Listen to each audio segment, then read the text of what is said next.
Welcome to Darkverse. I'm Isaac Nightshade, your guide through the darkest corners of the unknown, where shadows whisper and the eerie echoes of the supernatural call. Tonight, I bring you something special. 29 chilling horror stories, each one tied together by one chilling factor: rain. It was during one particularly violent storm that I found myself stranded in the heart of nowhere, surrounded by an unnatural silence broken only by the sound of pounding rain. It was in those long, stormy hours that I began to listen to the terrifying tales of those who had encountered the unknown during storms. As the wind howled and the thunder rumbled, I couldn't help but jot them all down. Now these 29 stories, each one filled with terrifying encounters in the rain, are here to haunt you. From ghostly apparitions in the fog to strangers who vanish in the downpour, these tales will make you think twice about the storm outside your window and the shadows that lurk in the mist. If you dare to stay with me through the storm, listening to these unsettling stories, don't forget to subscribe and join me as we venture deeper into the chilling unknown. Let's begin. Story 1. The Storm Whisperer. The rain had been falling steadily for hours. That kind of constant, heavy drizzle that made everything outside look like a watercolor painting gone wrong. It wasn't the torrential kind of rain, but rather the kind that clung to every surface, soaking everything until it was saturated with water and dread.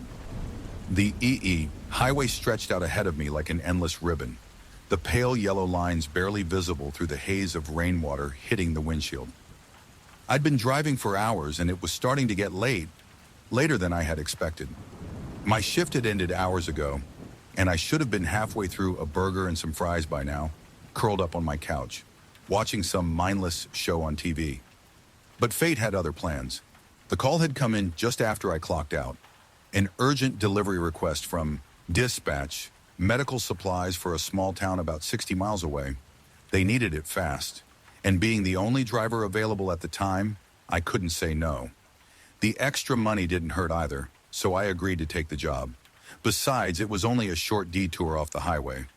But here I was, 45 minutes into a detour I had no business being on, driving down a back road I didn't recognize, my headlights the only source of light cutting through the dark.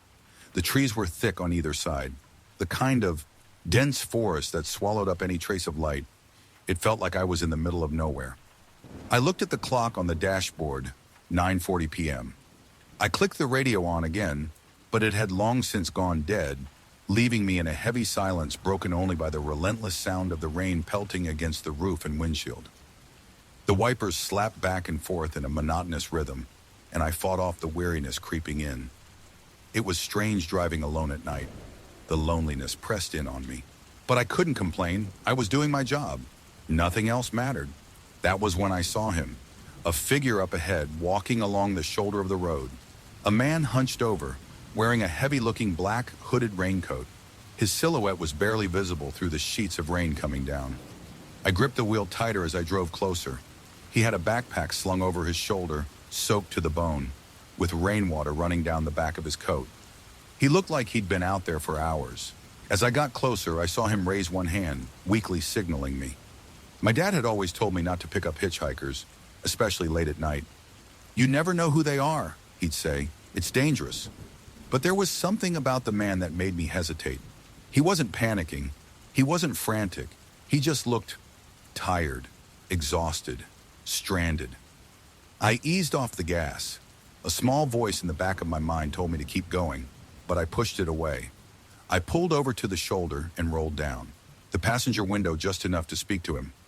"Need a ride somewhere?" I asked, my voice muffled by the rain. He nodded quickly, water dripping from the brim of his hood. "Yeah," he said in a low voice, barely audible over the rain. "If you're headed north, anywhere close would help." Something about him didn't seem threatening. He didn't look like the typical hitchhiker, wild-eyed or desperate. He just looked like someone who needed to get out of the storm. I unlocked the passenger door and leaned back, waiting for him to climb in. He shuffled in and shut the door behind him. The scent of wet fabric and something else, something faint but sharp, like iron, hit me immediately. I wrinkled my nose, but I figured it was just the rain, or maybe his soaked clothes. Still, the scent lingered, gnawing at the back of my mind as he sat silently in the passenger seat. He didn't speak. His hands were clasped in his lap, and he stared straight ahead at the rain-slicked road. His silence was unnerving. I tried to make conversation. "Where are you headed?" "Up past Kingsley," he murmured. Kingsley was a small town, about 45 minutes north. It wasn't much, but it was a place, at least. I figured I could take him that far. "Kingsley's just a few miles away," I said. "You're in luck. I'll drop you there." He didn't acknowledge me, just nodded. His body remained stiff, like he was trying to keep himself from moving. The rain pounded harder now, slashing against the windows, and the headlights seemed to get swallowed by the storm. It was the kind of storm that made everything feel closer, suffocating. The road ahead stretched endlessly. I glanced at him again, taking in the detail of his features. His face was gaunt, his skin pale, but I couldn't make out much under the hood. He looked older, though. His hands, the slight tremor in them, suggested he wasn't as young as he appeared. The silence stretched between us until I finally broke it. "It's a rough night for a walk," I said, trying to fill the space with something, anything. "You been out here long?" He shook his head, still not looking at me. Number just started walking. The radio crackled back on briefly, only for the sound to drop out again, leaving us in silence. I focused on the road, watching for any signs, anything that could break the monotony. And then he spoke. "Do you ever get the feeling that someone's following you?" His voice was low, almost too quiet to hear, but it sent a chill down my spine. I glanced at him in the rearview mirror, unsure how to respond. He didn't look at me, just stared out the windshield, his face still mostly hidden beneath his hood. "Sorry, what?" I asked, my voice coming out a little sharper than I intended. He turned his head slightly, just enough for me to see his profile. His lips moved as if to speak again, but his words died in his throat. Then after a long pause, he simply muttered, "Never mind." I could feel the tension in my chest, the hair on the back of my neck rising. Something about him felt off, like he wasn't really there, not all the way. I pushed the feeling aside and kept my focus on the road. A sign flashed by, reading Kingsley 12 miles. I felt a slight relief, but it didn't last. The silence returned, heavier than before, and that smell, that faint iron-like scent, grew stronger. It was in the air now, in my nose, in my lungs. Suddenly he spoke again. "Do you ever get the feeling you shouldn't stop?" I turned to him, confused. "What?" He gave a slight shrug, his head tilted down, eyes never leaving the road ahead. "You pick people up in the storm like this. Ever get that feeling you shouldn't?" I didn't respond. I wasn't sure what to say. It was just a guy, stranded out there in the rain. But there was something in his voice, something off that made me uncomfortable. We reached the Kingsley exit, and I pulled into the gas station just off the main road. The lights from the station felt like a lifeline in the middle of nowhere. I parked, turned off the engine, and turned to him. "Here you go, Kingsley," I said, trying to mask the anxiety that had been building in my chest. He nodded, his movements stiff. "Thanks for the ride," he said, his voice distant. He opened the door and stepped out into the rain without hurrying, just walking slowly, deliberately toward the side of the building. I waited for a moment, watching him, before pulling away. The tension in my chest slowly began to loosen, but the feeling of unease didn't leave. It clung to me like the rain, seeping into my bones. As I drove down the road, I glanced at the rearview mirror, only to catch something in the corner of my eye. A dark shape.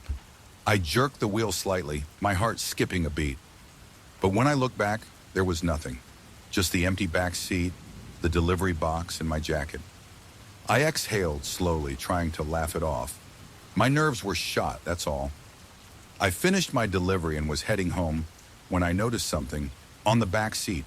A notebook. It was small, worn, the cover completely soaked through. I picked it up, flipping it open. The pages were filled with writing, but it wasn't just scribbles. The same line repeated itself over and over again, tearing through the paper in places. "Don't stop again." I froze. On the last page, one word stood out in all caps. "Run."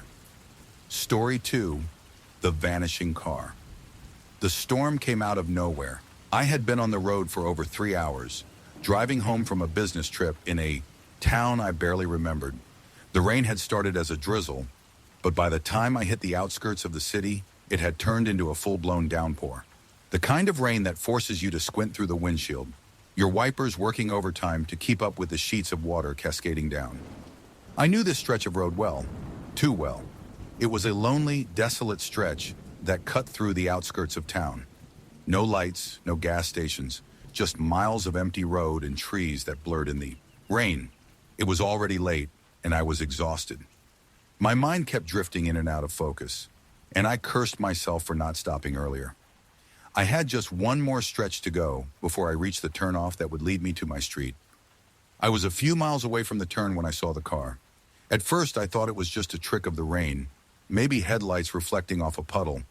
But then I saw it again, a flash of light up ahead. My heart skipped a beat. There on the side of the road was a car, stopped, in the rain. It was an old sedan, its rear lights still blinking faintly, though the car had clearly been sitting there for a while. I slowed down instinctively, a knot forming in my stomach. Something about the situation felt wrong. I pulled up beside the car, glancing over to see if anyone was inside. It was parked on the shoulder with no one around. The car was unoccupied, the rain pouring down onto the windshield, a thin layer of fog forming from the warmth inside. The sight of it, abandoned, stranded, left me with a strange sense of unease. I sat there for a moment, the rain drumming loudly on the roof of my car. It was around midnight, and there was no sign of anyone around. I was already a bit on edge, the loneliness of the road and the storm pressing in. But still, I couldn't shake the urge to check on the car. Maybe it was someone in trouble. Maybe it was just a car that had broken down, and the driver had gone for help. I couldn't leave them stranded like that. I pulled my car to the side and parked, my headlights cutting through the rain, casting long, sweeping beams across the road. I grabbed my umbrella and stepped out, cursing as the rain soaked me through almost immediately. I made my way over to the abandoned car, stepping cautiously in the wet ground, unsure of what to expect. When I got close, I saw that the car's windows were fogged up, as if the driver had been inside recently. The rain lashed against the sides of the car, and I tried to peer inside. I knocked on the window, hoping someone would be there. "Hello?" I called out. "Are you okay?" There was no answer, just the relentless patter of rain and the eerie silence. I tried the door handle. It was unlocked. I hesitated, my hand frozen on the handle for a moment, a strange feeling stirring in the pit of my stomach. But I couldn't just leave. Someone could be in trouble. I opened the door slowly, and the first thing that hit me was the smell, a musty, damp, metallic scent that mixed with the rain. Inside, the seat was empty. There were no signs of a struggle, no obvious indications that anything was wrong, yet something felt off. I looked around the car.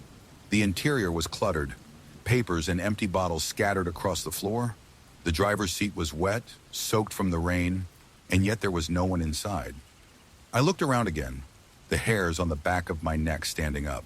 The headlights of my car illuminated the empty road behind me. There was no one. Walking, no lights in the distance, just me, the rain, in this empty car. I felt exposed, out of place. As I was about to step away, something caught my eye. The rearview mirror, it was cracked, a small spiderweb fracture running through the center, but more than that, it was reflecting something that wasn't there before. I turned sharply, scanning the empty road again. Nothing. I looked back at the mirror and my blood ran cold. In the reflection, I saw a figure, just a silhouette, barely visible through the mist. A man. He stood just behind my car, staring directly at me through the fogged windows. I couldn't make out his features, but I saw the outline of his body, his head slightly tilted as if watching me with intent. I froze. The storm roared in my ears, but I couldn't hear a sound from the man. No footsteps, no movement. It was as though he wasn't even breathing. I blinked, my pulse racing. When I looked back through the rearview mirror, the figure was gone. I slammed the door shut, my breath coming in shallow gasps. My heart pounded in my chest as I backed away from the car, feeling an overwhelming urge to run. I turned, ready to bolt for my car, when I caught a glimpse of the headlights shining across the rain-soaked road. But when I reached my car, I stopped dead in my tracks. The sedan was gone. There was no trace of it. No headlights. No lingering sound of an engine. The spot where the car had been parked was empty, not even tire tracks in the wet ground to show where it had been. I stood frozen, staring at the spot where the car had been just moments ago, my mind struggling to process what was happening. I ran back to my car, jumped inside, and slammed the door shut, the rain pounding on the roof as I fumbled for the keys.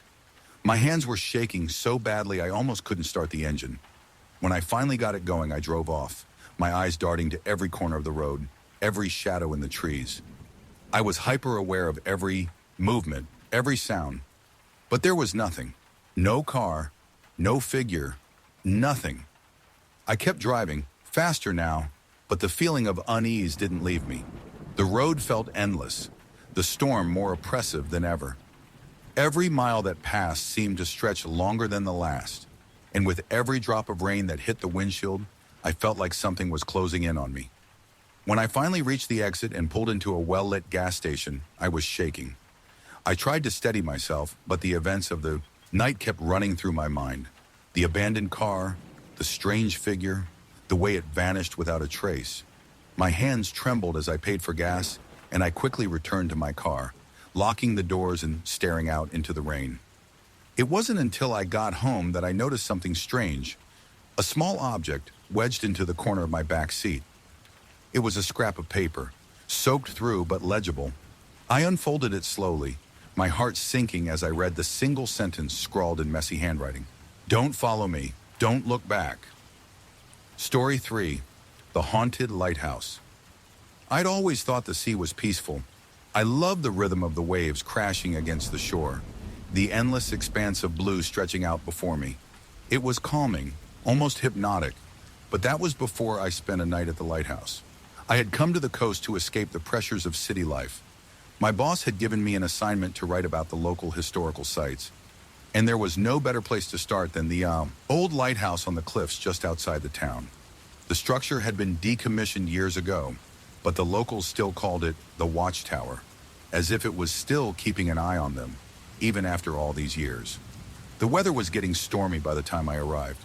The wind had picked up and the clouds were swirling in dark, ominous patterns overhead. It wasn't the ideal day for sightseeing, but I didn't mind. I was used to working in bad weather. The lighthouse had always intrigued me, and I was determined to get the full story. Besides, I was alone, and the isolation felt refreshing. I made my way up the winding road to the lighthouse. The path was slick with rain, the gravel sharp underfoot. The lighthouse loomed ahead, its tall white tower stark against the darkening sky. It had been abandoned for decades, yet the building still stood tall and proud, a testament to another time.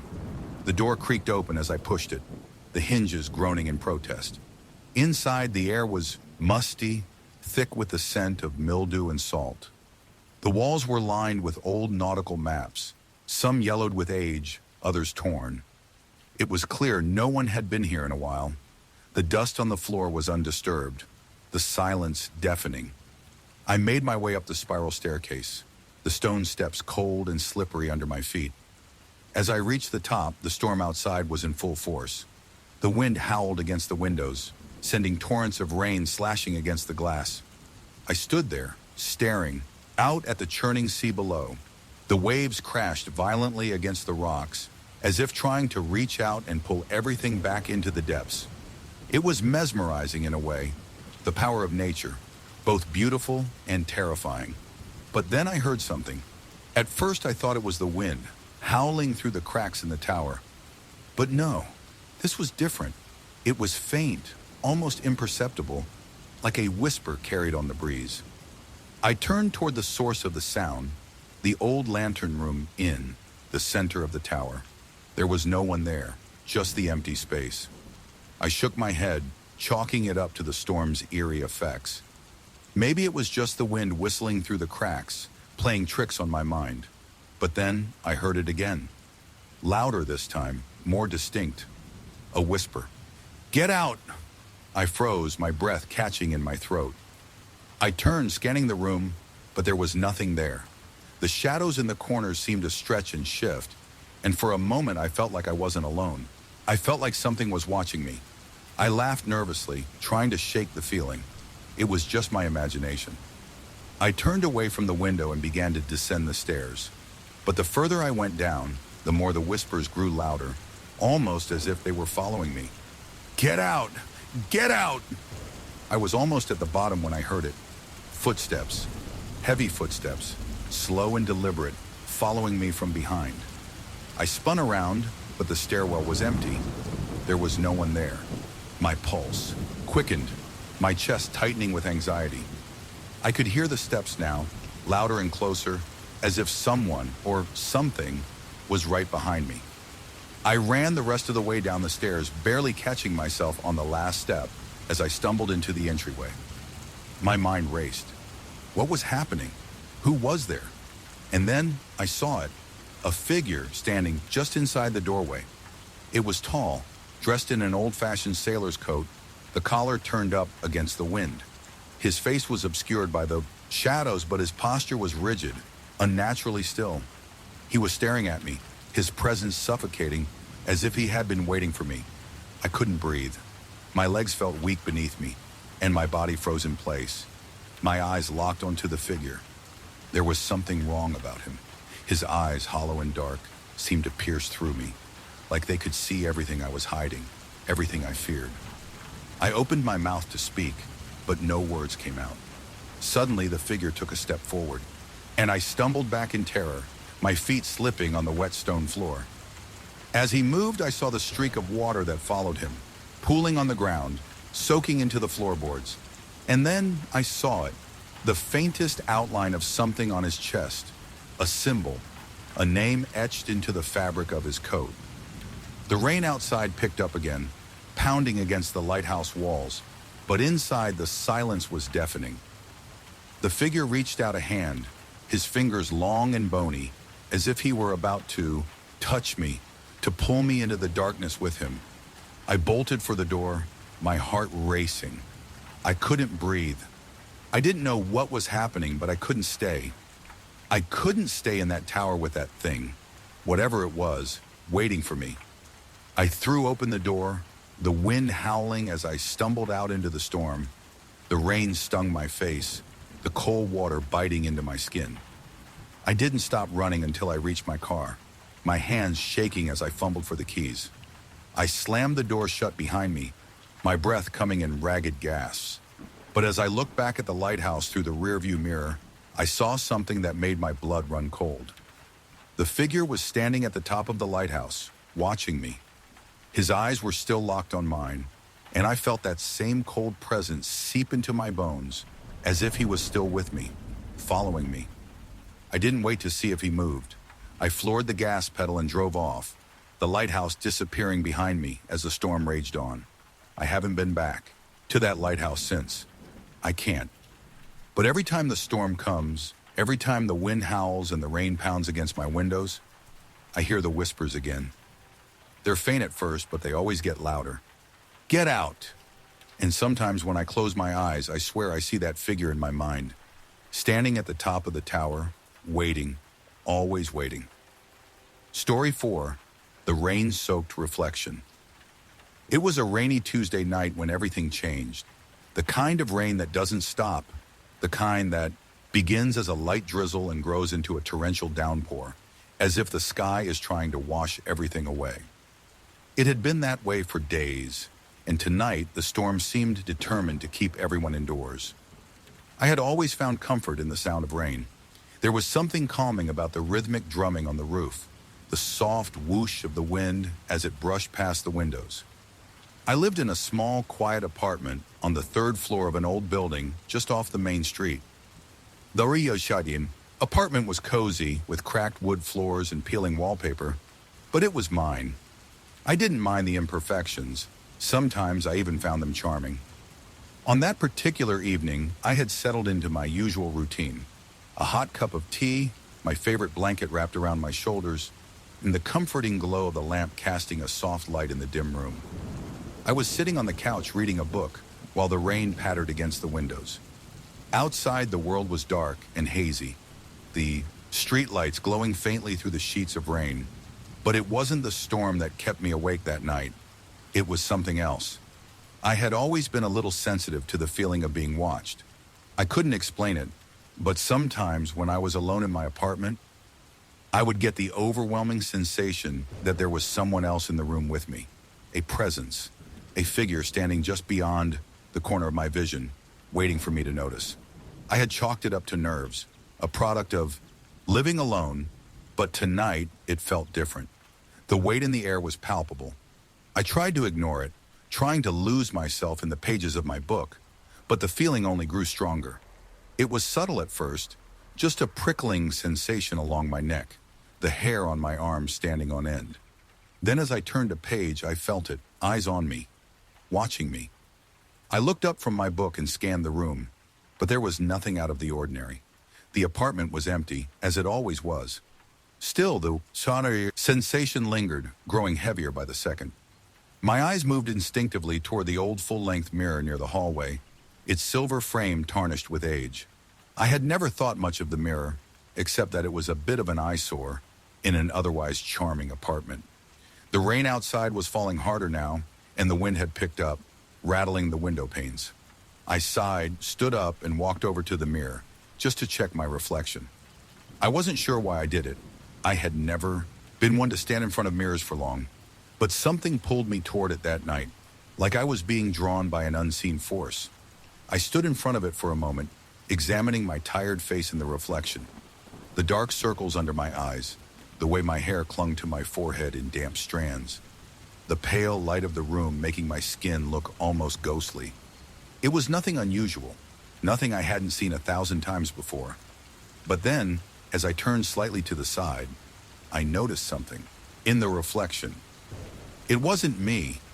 At first, I thought it was a trick of the light, some illusion caused by the rain and the flickering candlelight. But no, there in the corner of the mirror was a shadowy figure standing just behind me. It was barely visible, a dark silhouette against the dim light of the room, but I could make out the outline of a person, a figure with its head lowered, its body hunched, as though it were standing just inches from me, staring into the back of my neck. I froze. My heart skipped a beat. I spun around, but there was nothing behind me. No figure, no shadow, no one. Just the empty apartment, the rain, and the faint glow of the lamp. I turned back to the mirror, my breath shallow and quick. The figure was still there, standing exactly where it had been, its form now clearer, more defined. It was a woman, her face obscured by shadows, but her posture was unmistakable. Her shoulders were slumped, and her hands were held out in front of her, as if reaching for me. Her movements were unnaturally slow, deliberate, like she was taking her time, savoring every moment. I felt a chill spread down my spine as I tried to rationalize what I was seeing. It's just the storm, I told myself. It's just the light playing tricks on your eyes. But as I stared at the mirror, the woman in the reflection didn't move. She didn't blink. She didn't speak. She just stood there, her eyes dark, her hands outstretched. My breath caught in my throat. I stepped back, shaking my head, trying to break the trance I was in. I told myself to look away, but I couldn't. I couldn't tear my eyes from the mirror. I felt an overwhelming urge to touch it, to reach out to the figure, to see if she would respond. It was irrational, but it was as if something inside me, some deep primal instinct, was drawing me closer to the mirror. Slowly, I reached out. My fingers brushed against the cool surface of the glass, and as I did, the woman's hand jerked forward, as if it were responding to my touch. I gasped, pulling my hand back as if I had been burned. The figure in the mirror remained motionless, but I could feel her presence in the room now, closer than ever, like she was standing just over my shoulder. My heart pounded in my chest, and for a brief moment, I thought I could hear breathing, slow, shallow breathing, right behind me. I turned around again, but once more there was no one there. I backed away from the mirror, my head spinning, my mind struggling to make sense of what was happening. The figure in the reflection was gone. It had vanished, as if it had never been there at all. I tried to calm myself, but the weight of the room felt different now, heavier, colder, as though the air had thickened with a presence I couldn't explain. Then I heard it, a soft, raspy whisper, so quiet I almost thought I had imagined it. But when I looked again, I saw it, the faintest outline of the figure in the mirror, standing just behind me, her hand still reaching out. Her face still obscured by shadows. The whisper was louder now, just barely audible over the pounding rain. "You shouldn't have looked away." I turned and ran. I didn't think about it. I didn't stop. I just ran, out of the apartment, down the stairs, into the rain. I didn't care about the storm, about the cold that seeped into my bones as I ran through the downpour. I just needed to get away from the apartment, away from the mirror, away from her. I haven't gone back since that night. I left the apartment, took what I could carry, and never looked back. I've moved several times since, but the feeling of being watched, the feeling that she's still there, it hasn't gone away. I still hear her whisper sometimes, especially on rainy nights, when the wind howls through the trees and the rain beats down on the roof. I hear her voice in the stillness. It's soft, almost a lullaby, but with a warning. Don't look away. And when I look in the mirrors, I always wonder if she's there, waiting. Story 5. The Black-Eyed Stranger. The storm had come out of nowhere. I had been driving for hours, headed back from a business trip, when the rain began to fall. At first it was light, just a soft drizzle against the windshield. I could still see the road clearly, the headlights cutting through the evening mist like a knife. But as the evening dragged on, the rain became more aggressive, more relentless. Soon it was coming down in sheets, heavy and thick, blocking out everything but the faint glow of my headlights and the occasional flicker of a streetlight in the distance. I had lost track of time. The hours seemed to blend together in the endless grayness of the rain, and as the roads grew darker and more isolated, I realized just how far I had strayed from the main highway. There was nothing but woods on either side of me, the occasional rundown gas station barely visible through the downpour. I had planned to stop for the night at a motel, but the weather made it nearly impossible to see anything clearly. My phone was barely getting any signal, so I couldn't rely on GPS to guide me. I had no choice but to keep driving, hoping to find something, a sign, a building, anything. That's when I saw him, a figure in the rain, a man standing alone on the side of the road just beyond the reach of my headlights. I could barely make out his features, just a silhouette in the storm. But what struck me immediately was the way he stood, motionless, his head slightly tilted, as though he were waiting for something. His clothes were drenched, his arms at his sides. It didn't make sense. No one was supposed to be out here in this kind of weather. The roads were deserted. No cars, no lights, just me and him.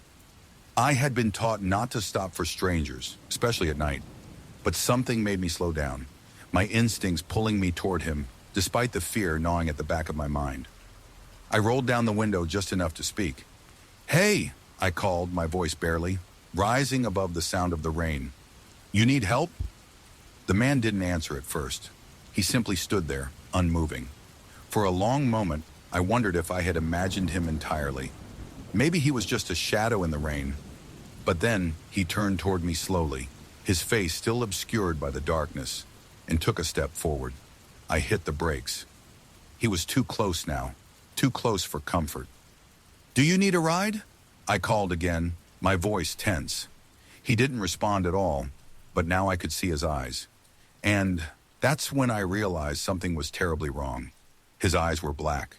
There was no white, no iris, just endless blackness, like two pools of ink staring back at me, cold and empty. I felt my heart skip a beat, my body frozen in place as his gaze locked with mine. I don't know how long I stared back at him, but I couldn't look away. It was as if I had been caught in his gaze, trapped by some invisible force. A surge of panic rushed through me. Everything about him felt wrong, unnatural. Suddenly, the man took another step toward the car, his wet shoes slapping against the pavement, and I slammed the car into reverse. I didn't care if it was reckless. I didn't care if I hit something behind me. I just needed to get away from him. Fast. I threw the car into drive and sped off, heart racing, my breath shallow. I glanced in the rearview mirror and saw nothing but rain and darkened roads. No man, no figure, nothing. I shook my head, trying to convince myself it was just a trick of the storm, that I had imagined the whole thing. But I couldn't shake the feeling that something was wrong. That feeling stayed with me, creeping into my mind as I drove further into the storm. Every minute, I kept expecting to look in my rearview mirror and see his dark eyes staring back at me, following me through the rain. I had no idea where I was going, but I drove on. I just wanted to get out of there, out of the storm, out of the fear. But no matter how fast I drove, the unease continued to press down on me heavier and heavier, like a weight in my chest. I eventually came to a small town, one I barely recognized. The storm was starting to let up, but the streets were empty, the lights dim. I didn't care, though. I needed to stop. I needed to find shelter to gather my thoughts. I pulled into the first motel I saw, a rundown building that seemed almost abandoned. I didn't want to go inside. I didn't want to be alone, to face the memories of what had just happened. But the exhaustion in my limbs overtook my fear, and I walked inside to get a room for the night. The man behind the counter was an older gentleman with a deep frown carved into his face. He gave me a strange look as I asked for a room, but I couldn't quite place it. Maybe it was the tiredness, or maybe it was something more. "Just you tonight?" he asked, his voice low. I nodded, too tired to say anything else. As he handed me the key to the room, I noticed something strange. Behind him, hanging on the wall, was an old photograph. It was faded, the edges curling with age, but the image was clear. It was a picture of the town from many years ago, taken in front of the same motel. There was a crowd gathered outside, smiling, but standing among them, at the back of the crowd, was the man I had just seen on the side of the road. His black eyes stood out, even in the photograph. And in that moment, I knew with chilling certainty that I hadn't been imagining anything. I grabbed the key, my hand, trembling, and turned to leave. But just as I reached the door, I heard the old man speak again. "You should leave," he said, his voice barely above a whisper. I stopped, my heart pounding in my chest. "What?" He met my gaze, his eyes tired, as though he had seen too many things in his life. "Leave while you can. He's been following you, always watching." I didn't ask him what he meant. I didn't care. I turned, walked out of the motel, and drove off. The rain still falling, the road still empty. I didn't stop until I was far away, my heart thumping in my chest. I don't know what happened to the man I saw that night, but I've never seen him again. I don't ever want to. Every time I drive now, especially in storms, I always check the rearview mirror, just in case. Because deep down, I know that sometimes, when you look into the dark looks back at you, and sometimes it follows. Story 6, The Drowned Child. It was the kind of storm that rattled your bones. The wind howled through, the trees shaking the windows in their frames, and the rain fell in thick, unrelenting sheets. The entire world outside seemed to vanish into the blackness of the night, as if the storm had swallowed everything whole. I stood at the kitchen window, staring out into the darkness, trying to make sense of it all. But I couldn't. The storm felt unnatural, like it wasn't just the weather. It was something more. I hadn't planned to be in the old house that night. I'd come to visit my father, staying at the family home for the weekend. A few months earlier, he had been diagnosed with a rare illness, and the doctors had told us it wouldn't be long now. I wanted to be there for him, to help him through the last stretch of his life, but he had become increasingly withdrawn, almost unreachable. As I stood there staring out into the storm, I couldn't help but feel that sense of unease that had been creeping over me since I arrived. Something was off. Something wasn't right. The house itself was ancient, built long before I was born, and it creaked and groaned under the weight of the storm. The floorboards seemed to sigh underfoot, and the walls had their own stories to tell if only they could speak. As children, my brother and I would race through the house, daring each other to explore the attic or the basement. But after our mother died, We had stopped coming around as often. My father had turned inward, and the house had slowly fallen into disrepair. I pushed the thoughts aside and turned away from the window, heading down the hallway to my father's room. I knocked gently on the door, but there was no answer. I tried again, a little louder, but still nothing. I cracked the door open, peeking inside. The room was empty. I stepped in cautiously, my heart rate picking up. I scanned the room, but there was no sign of my father. His bed was untouched, the blankets perfectly folded, and the room was unnervingly still. A cold draft seemed to linger in the corners of the room, but there was no one there. I felt my stomach tighten, a wave of panic creeping over me. Where was he? I called out his name, my voice trembling slightly. Dad? No response. I checked the bathroom, the living room, the kitchen, nothing. I started to grow frantic, the feeling of dread washing over me like a cold, suffocating fog. Where could he have gone? It was a storm, and he wasn't exactly in good shape to be wandering around in it. And then, just as I was about to pick up my phone and call for help, I heard it. A faint noise, barely audible over the sound of the storm, but unmistakable all the same. A child's laughter. I froze. It wasn't the kind of laugh you would expect from a living, breathing child. It was haunting, distant, as if it came from another time or place. The kind of laugh that made the hairs on the back of your neck stand on end. I turned toward the sound, my pulse racing. It was coming from the attic. I hadn't been up there in years. It was a place that had always scared me as a child. The steep stairs creaked underfoot, and the dark corners seemed to swallow the light. But now, as an adult, I had avoided it for a different reason. The memory of my mother. My mind raced with possibilities. My father, in his increasingly fragile state, had become obsessed with old family photographs, letters, and relics from our past. He had started talking about things that didn't make sense, about memories that weren't his own. Maybe he had gone up there to look for something to reminisce about the past. I grabbed the flashlight from the kitchen drawer and made my way toward the attic stairs. Each step felt heavier than the last, the storm outside intensifying, the wind howling like a wild animal. The attic door was slightly ajar, the hinges groaning as I pushed it open. The flashlight's beam cut through the darkness, illuminating stacks of old boxes, forgotten furniture, and dusty antiques. And then, in the farthest corner, I saw it. A small figure, sitting on the floor facing the wall. A child, a little girl. I stumbled backward, my breath catching in my throat. This wasn't real. This couldn't be real. The girl didn't move, didn't acknowledge my presence. She sat there, her back turned to me, her hands clasped in her lap. She was soaking wet, her clothes clinging to her body, her hair matted against her face. She was drenched, as if she had just emerged from a lake or a river. My heart hammered in my chest. I took a hesitant step forward, my feet cold against the old floorboards. "Hey, are you okay?" I whispered, my voice barely above a breath. The girl didn't respond. I took another step, and this time she turned. Slowly, deliberately, she turned her head to look at me. Her face was pale, almost ghostly. Her eyes were wide open, but there was no light behind them. They were empty, black as night, and they seemed to pierce through me, to look into the very core of my being. My breath caught in my throat as I tried to step back, but my legs wouldn't move. I was frozen in place. She smiled, a cold, unnatural smile.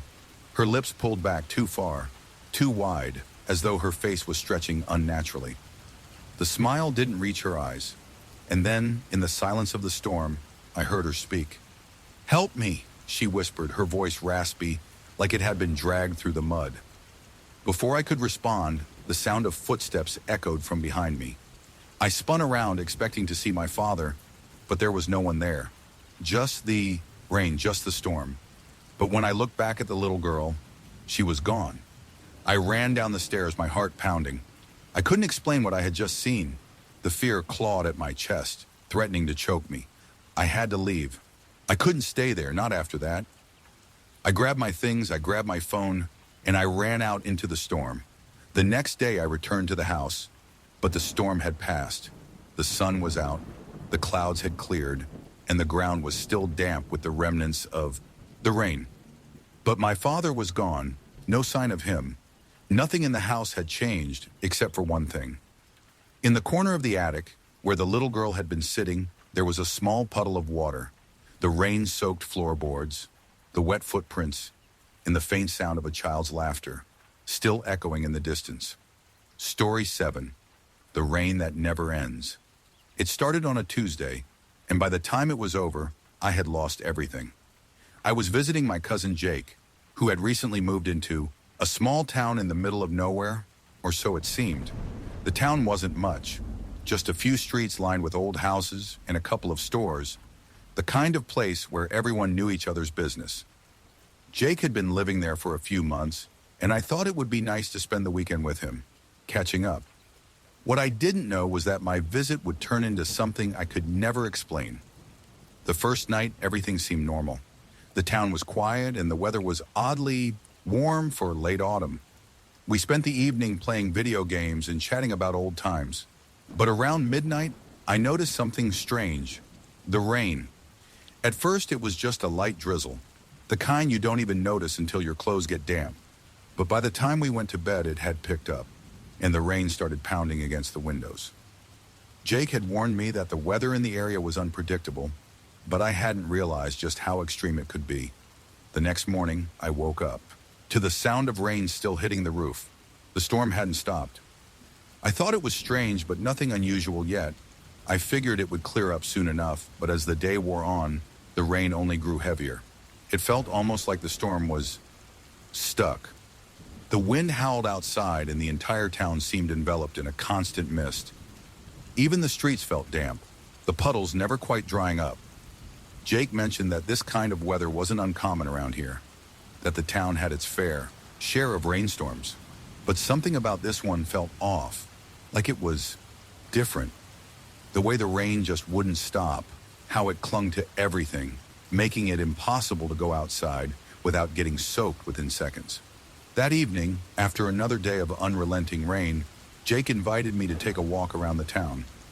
I wasn't sure why, but something about the constant storm was starting to get to me. It felt suffocating, like I was being trapped in a never-ending cycle. But for his sake, I agreed. We walked through the narrow streets, the water from the storm running along the gutters, and the houses on either side seemed to look like they were sinking into the earth. It was eerie, as if the town was holding its breath. There were no cars on the roads, no people walking about, just the rain and us. The sound of our footsteps was muffled by the thick wetness in the air. "Look at the sky," Jake said, pointing upward. "It hasn't cleared up at all." I looked up and realized he was right. The sky was dark, almost black, and not a single star was visible. The storm cloud was so thick, it felt like the world itself had been swallowed by the rain. It was unnerving, the kind of weather that made you feel like the earth was holding something back. "Maybe it'll pass," I said, trying to dismiss the rising unease in my chest. But even as I said it, I knew that wasn't going to happen. Something about this storm didn't feel natural. It felt like something was forcing the rain to keep falling. We walked for another hour or so, heading deeper into the town.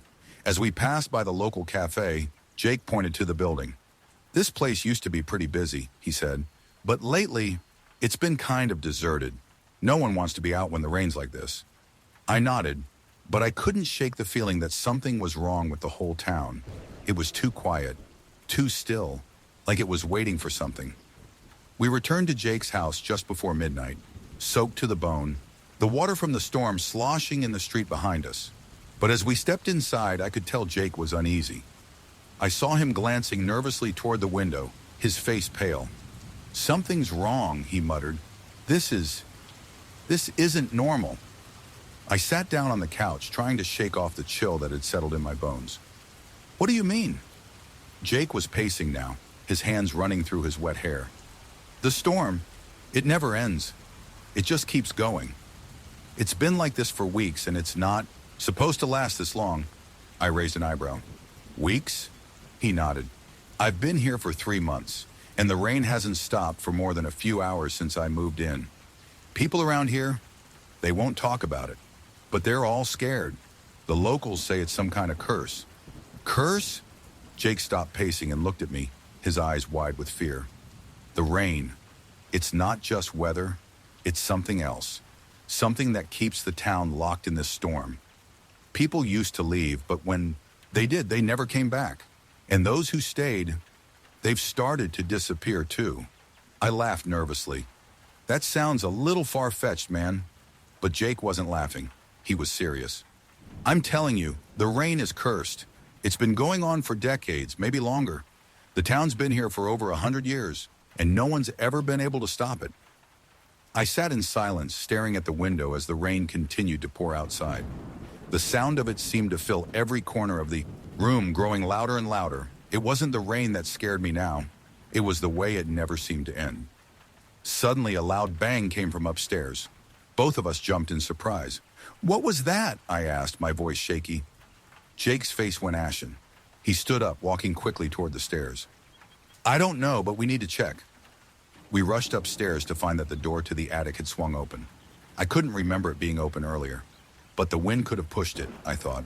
As we walked up the stairs, I felt the air around me grow heavier, the weight of something ancient pressing down on my chest. When we reached the attic, we found something even more unsettling. The floor was covered in water. The storm outside had seeped in through the walls, flooding the space. But the water wasn't rising from the ground.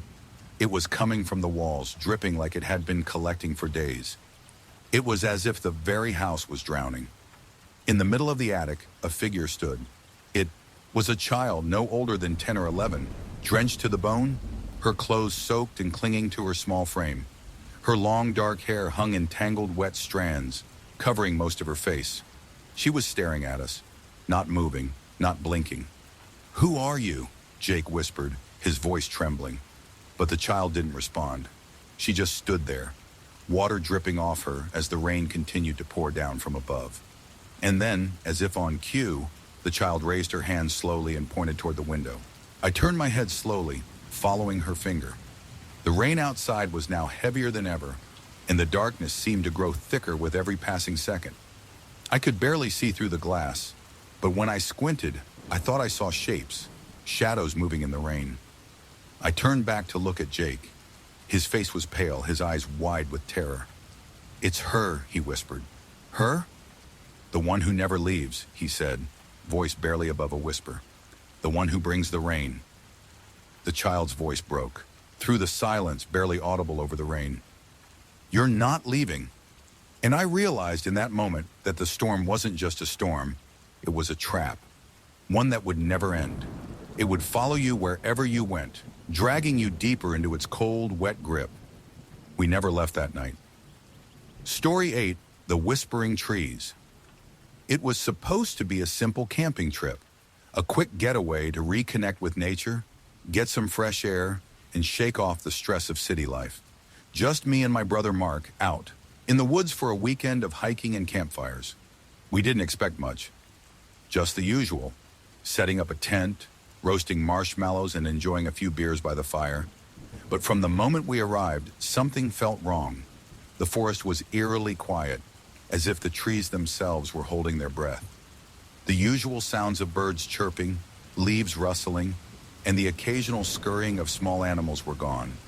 All that remained was the wind, sighing through the branches. It wasn't the peaceful breeze you might expect. It was deep, almost mournful, like something was calling out from far away.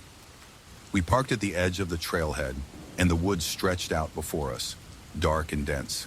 The sky was overcast, with thick clouds hanging low, and the air was heavy, humid even, as if it was going to rain at any moment. Mark didn't seem to notice the oddness. He was already unloading the gear from the trunk, talking about the campsite he had picked out. A secluded spot deep in the heart of the forest, away from everyone. I should have known that was a bad idea. We hiked for hours, deeper into the woods, following the narrow path until the trees seemed to close in around us. The forest felt alive in a way I couldn't explain, like it was watching us, listening to our every step. The atmosphere was thick, the air damp and heavy, but still we pressed on.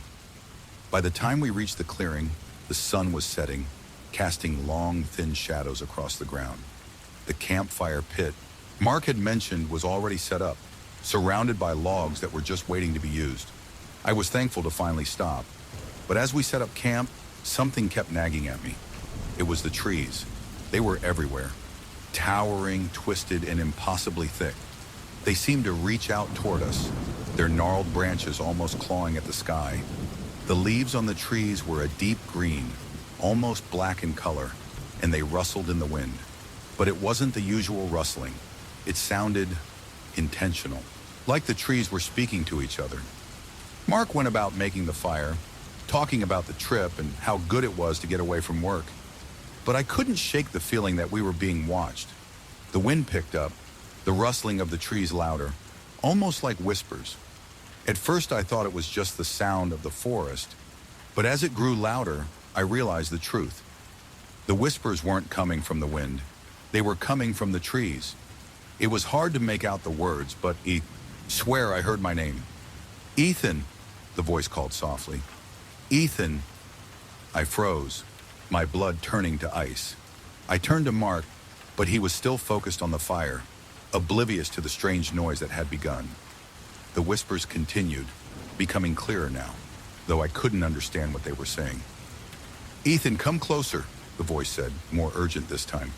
Come closer. I glanced around, heart pounding in my chest. The wind had died down for a moment, and all that was left was the sound of my own breathing and the whispers. They were coming from the trees, from all directions, as if the very forest itself were calling to me. Mark, I whispered urgently, stepping closer to him. Did you hear that? Hear what? Mark looked up, clearly annoyed by my sudden panic. The voices, I said, my voice trembling. The trees, they're... But Mark just laughed, shaking his head. It's just the wind, man. You're hearing things. I wanted to believe him. I really did. But I couldn't shake the feeling. The whispers were still there, just beneath the surface, like the forest itself was beckoning us. I couldn't ignore it any longer. I'm going for a walk, I said, my voice firmer than I felt. I need some air. Mark raised an eyebrow but didn't argue. He just returned to the fire, tossing another log onto the growing flames. I walked away from the campsite, the whispers following me as I made my way toward the trees. The forest seemed darker here, the air thick and heavy. Every step felt like it was drawing me deeper into the woods, like the ground was pulling me in. And then I saw it. In the distance between the trees was a figure. It was tall, too tall to be human, and it stood motionless, just staring at me through the dark. Its face was hidden in the shadows, but I could feel its eyes on me. Cold, unblinking eyes that seemed to pierce through the darkness. I stopped dead in my tracks, my heart pounding in my chest. My instincts screamed at me to turn and run, but my feet were frozen to the ground. The figure didn't move. It just stood there, watching me, waiting. And then I heard it again. The voice. It wasn't coming from the trees anymore. It was coming from the figure. Come closer, it whispered, the sound carried by the wind.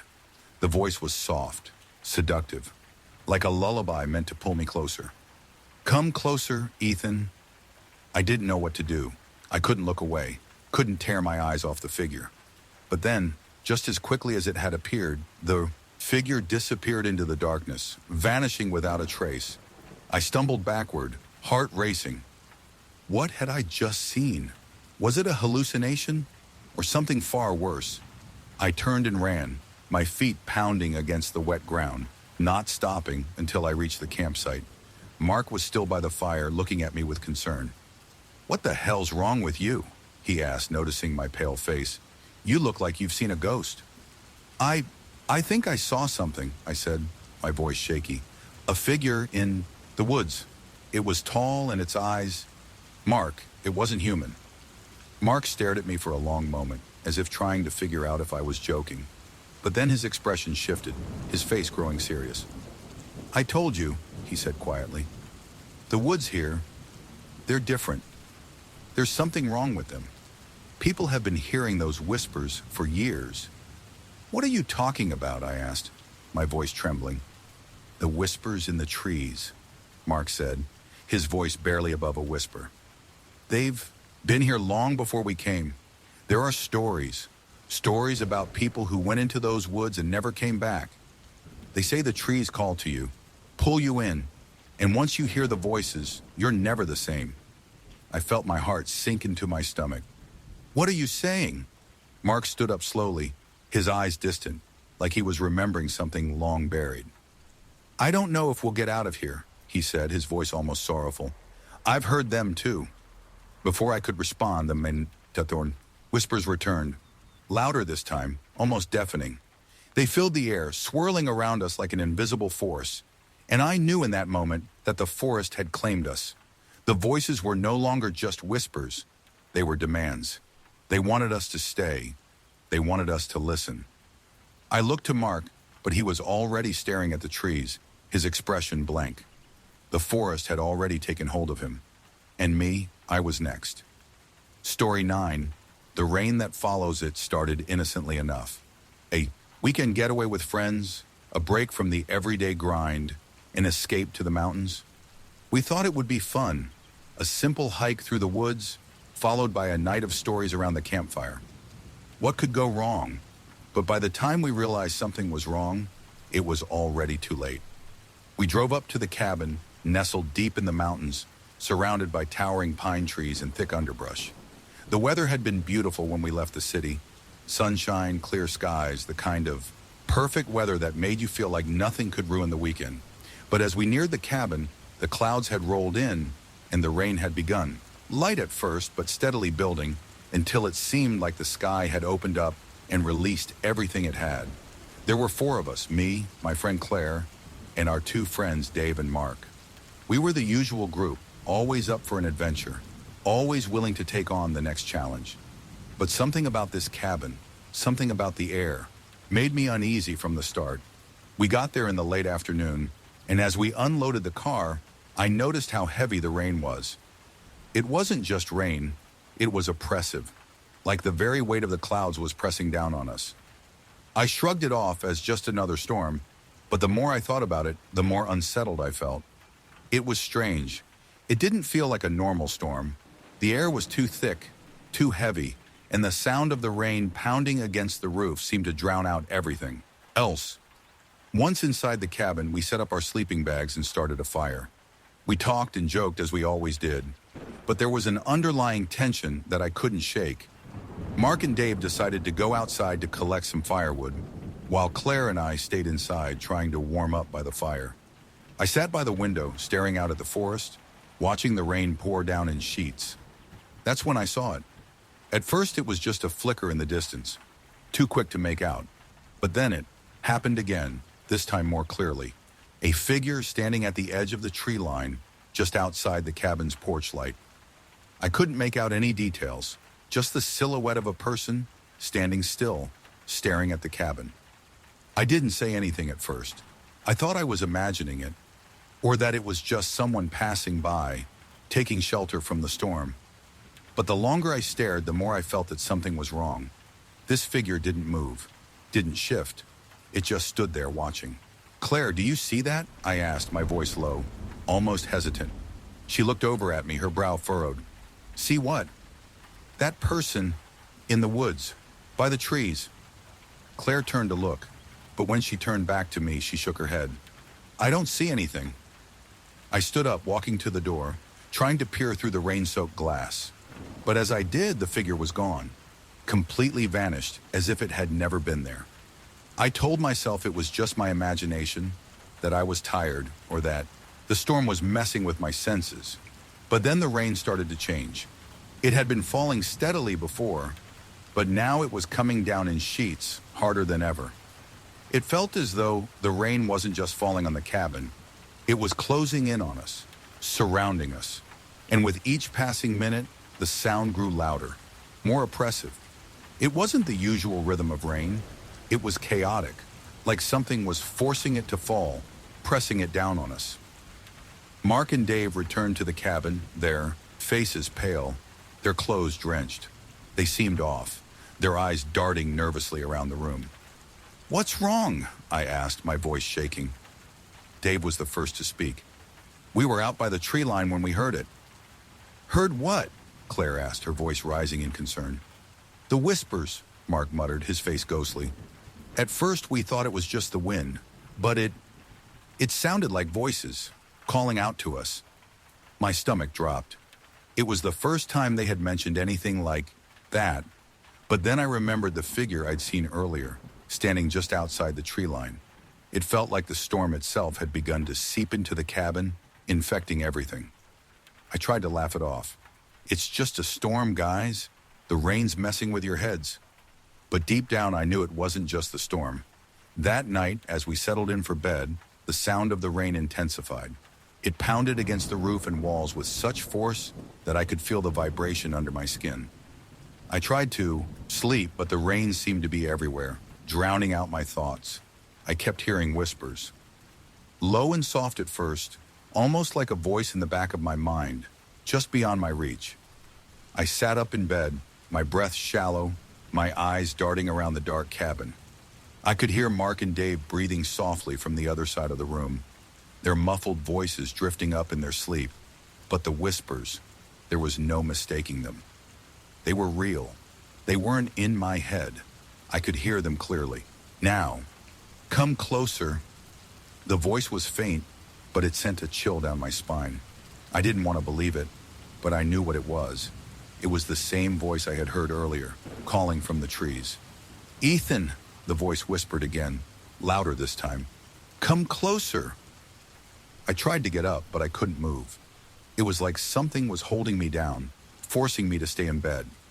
I could feel the presence of something behind me, watching me, waiting for me to give in. Suddenly, there was a loud crash from outside, the sound of something heavy hitting the ground.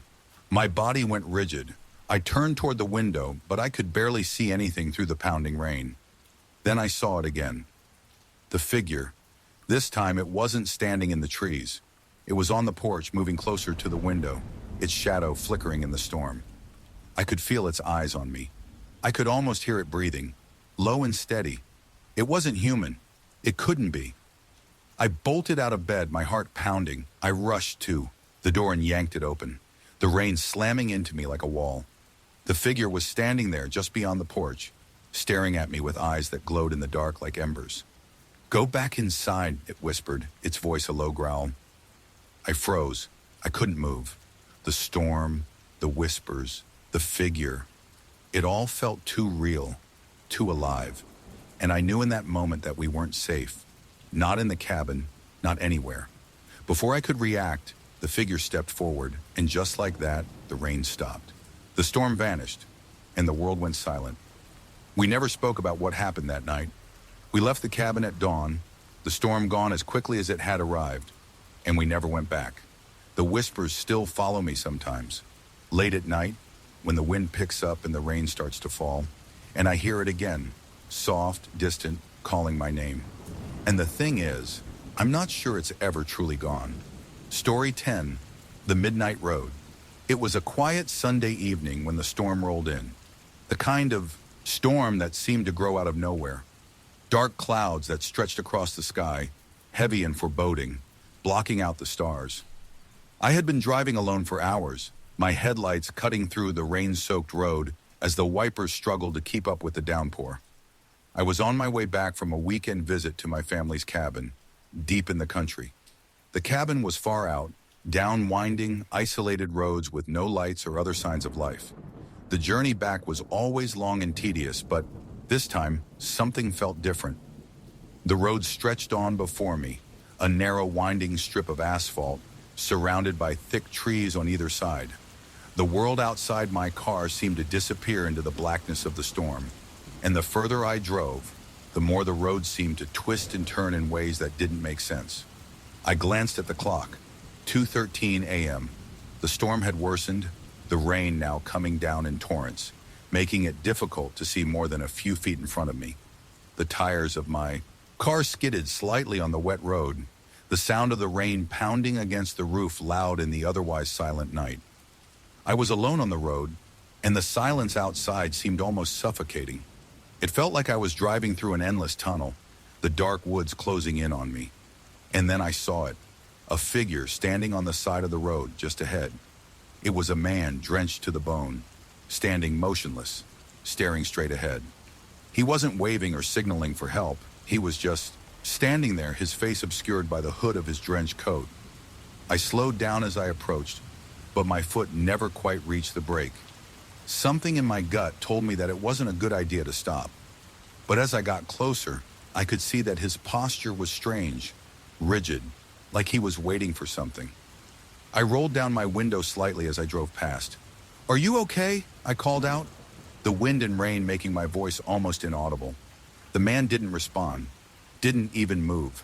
I passed him by, and for a brief moment, I thought I saw his head turn to follow my car. I couldn't be sure, but I swear I saw the glint of something in the corner of my eye, something that wasn't right. I shook my head, trying to brush off the unease creeping into my bones. It was probably just another hitchhiker who had gotten caught in the storm, I thought. Nothing more. I focused on the road again, trying to shake the weird feeling that had suddenly taken root in me, but the road seemed longer now. The rain heavier, and the feeling that I was being watched never quite left. About 5 miles later, I noticed something strange. There was no sign of the man on the side of the road, no car parked nearby, no sign of him moving, nothing. It was like he had disappeared entirely. I should have been relieved, but instead, an icy shiver ran down my spine. How could he have vanished so quickly? The road was so empty, there was no way he could have gotten anywhere.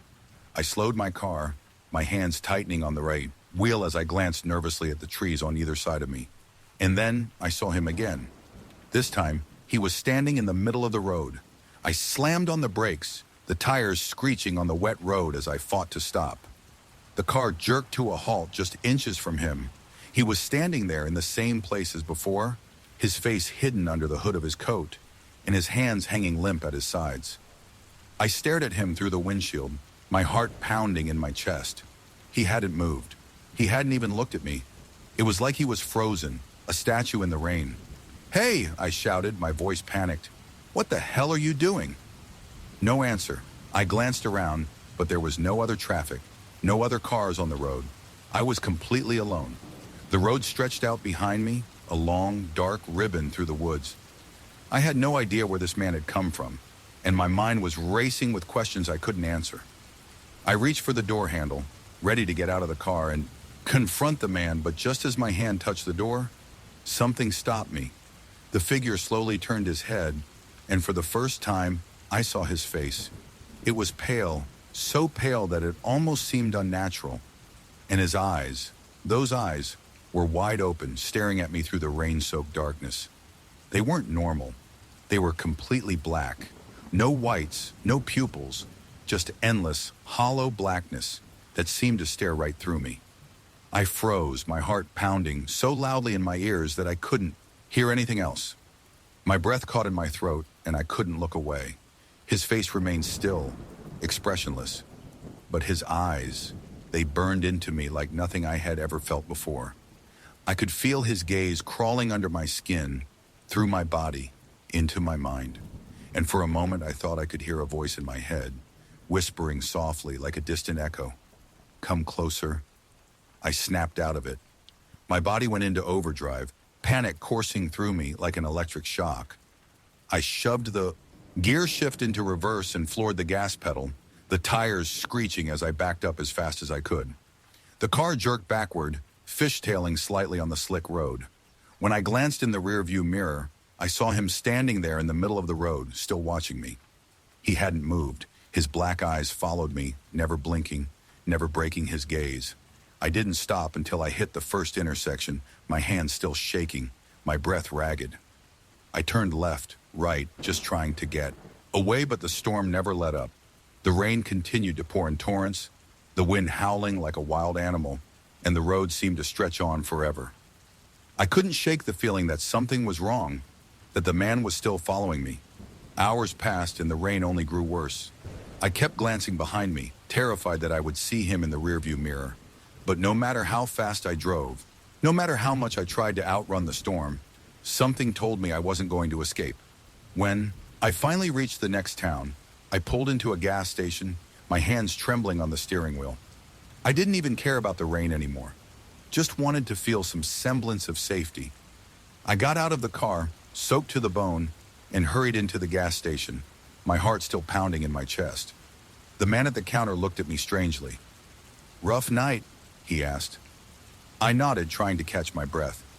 "You saw him, didn't you?" he said, his voice low. I stopped, staring at him in shock. "What?" "The man," he said. "The one who walks the roads. He's been out there for years. He's always there when the storm's bad. The ones who see him don't last long." I wanted to run, to leave, but I couldn't move. I couldn't escape the feeling that the storm, the man, had already followed me here. I don't know how long I stayed at that gas station, but when I left, I made sure to keep driving straight. No detours, no stops. I didn't look in the rearview mirror, and I never stopped for anyone on the road again, because I know now, the rain that night wasn't just a storm, it was a warning. The man never leaves, and neither does the rain. Story 11, The Shapeshifter in the Rain. The rain had been falling steadily all evening, each drop tapping against the window like an incessant drumbeat, as though the storm itself were trying to warn me. I'd been driving for hours, heading back to my apartment after a long business trip, the roads slick with water, and the world around me, obscured by the thick sheets of rain. I wasn't sure when it had started to feel like I was driving in a dream. Maybe it was the loneliness of the road, or perhaps it was the strange fog that had begun to creep in, wrapping around my car like a thick, wet blanket. I had been on the road too long. My eyes were tired from focusing on the endless stretch of highway ahead. Every town seemed to blur together, nothing more than vague lights flickering through the rain-soaked darkness. The radio signal had cut out an hour ago, leaving me with nothing but the sound of my tires slapping against the wet asphalt and the occasional rumble of thunder overhead. By the time I passed the small town that I recognized from my travels, the rain had turned into a deluge. The streetlights blinked faintly as I sped through the outskirts, wishing I had taken the next exit. My mind was exhausted, my body drained, but I kept driving, determined to make it home that night. As I rounded a bend in the road, I saw him, a figure standing in the middle of the highway. I swerved instinctively, nearly missing him as I fought to regain control of my car. I slammed on the brakes, heart pounding in my chest, my breath short. The car slid to a stop just inches from the figure. I sat frozen in the driver's seat for a moment, trying to process what I had just seen. The man was standing in the rain, his dark figure barely visible against the backdrop of the storm. His clothes were soaked, sticking to his thin frame, and his face was obscured by the hood of his coat. He didn't move, didn't flinch when I came close. His posture was stiff, unnatural. And then, as if sensing my gaze, his head turned slowly, and I could feel his eyes on me through the rain-soaked glass. I rolled down the window, just a little, hesitant. "Do you need help?" I asked, trying to keep my voice steady. He didn't respond. Instead, he just stared at me. His eyes, those eyes, were impossible to ignore. The moment I saw them, I felt the hairs on the back of my neck stand up. They weren't human. Not really. They were too dark, too empty, like black holes that drew in all light. I swallowed hard, my heart racing. "Are you okay?" I repeated, this time louder, but he still didn't speak. He just kept staring at me, unmoving. Something in his gaze unsettled me, sending a wave of nausea rushing through me. I didn't want to look away, but I forced myself to. I slammed the car into reverse, pushing the gas pedal to the floor, and the tires screeched as I backed up. I didn't look back again until I had turned down the next side road. I took a deep breath, trying to calm my shaking hands, but the image of his eyes, black and endless, lingered in my mind. My heart thudded in my chest, the sound of it deafening in my ears. I kept driving, shaking off the fear, telling myself it was just some crazy hitchhiker, that it wasn't anything to be afraid of.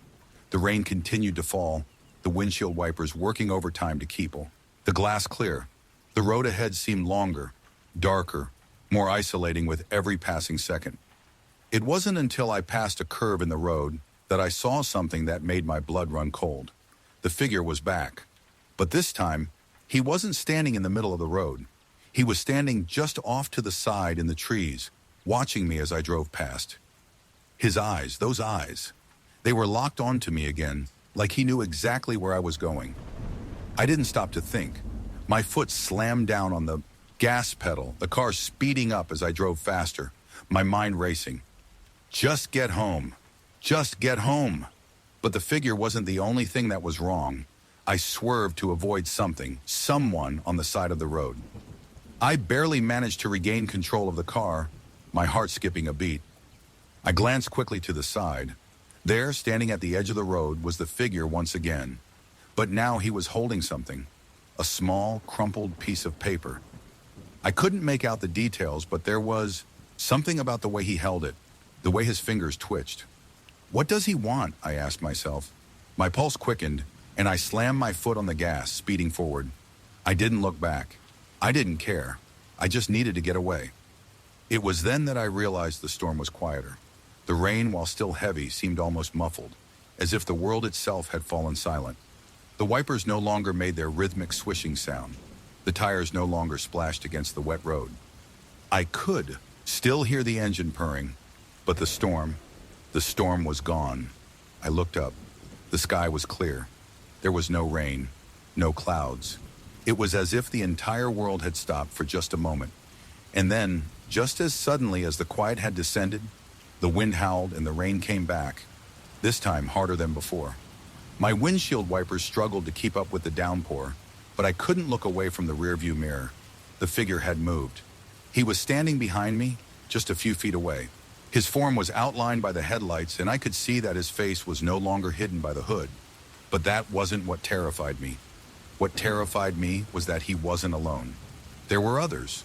More figures emerging from the woods, their bodies stretching unnaturally tall, their movements jerky and erratic.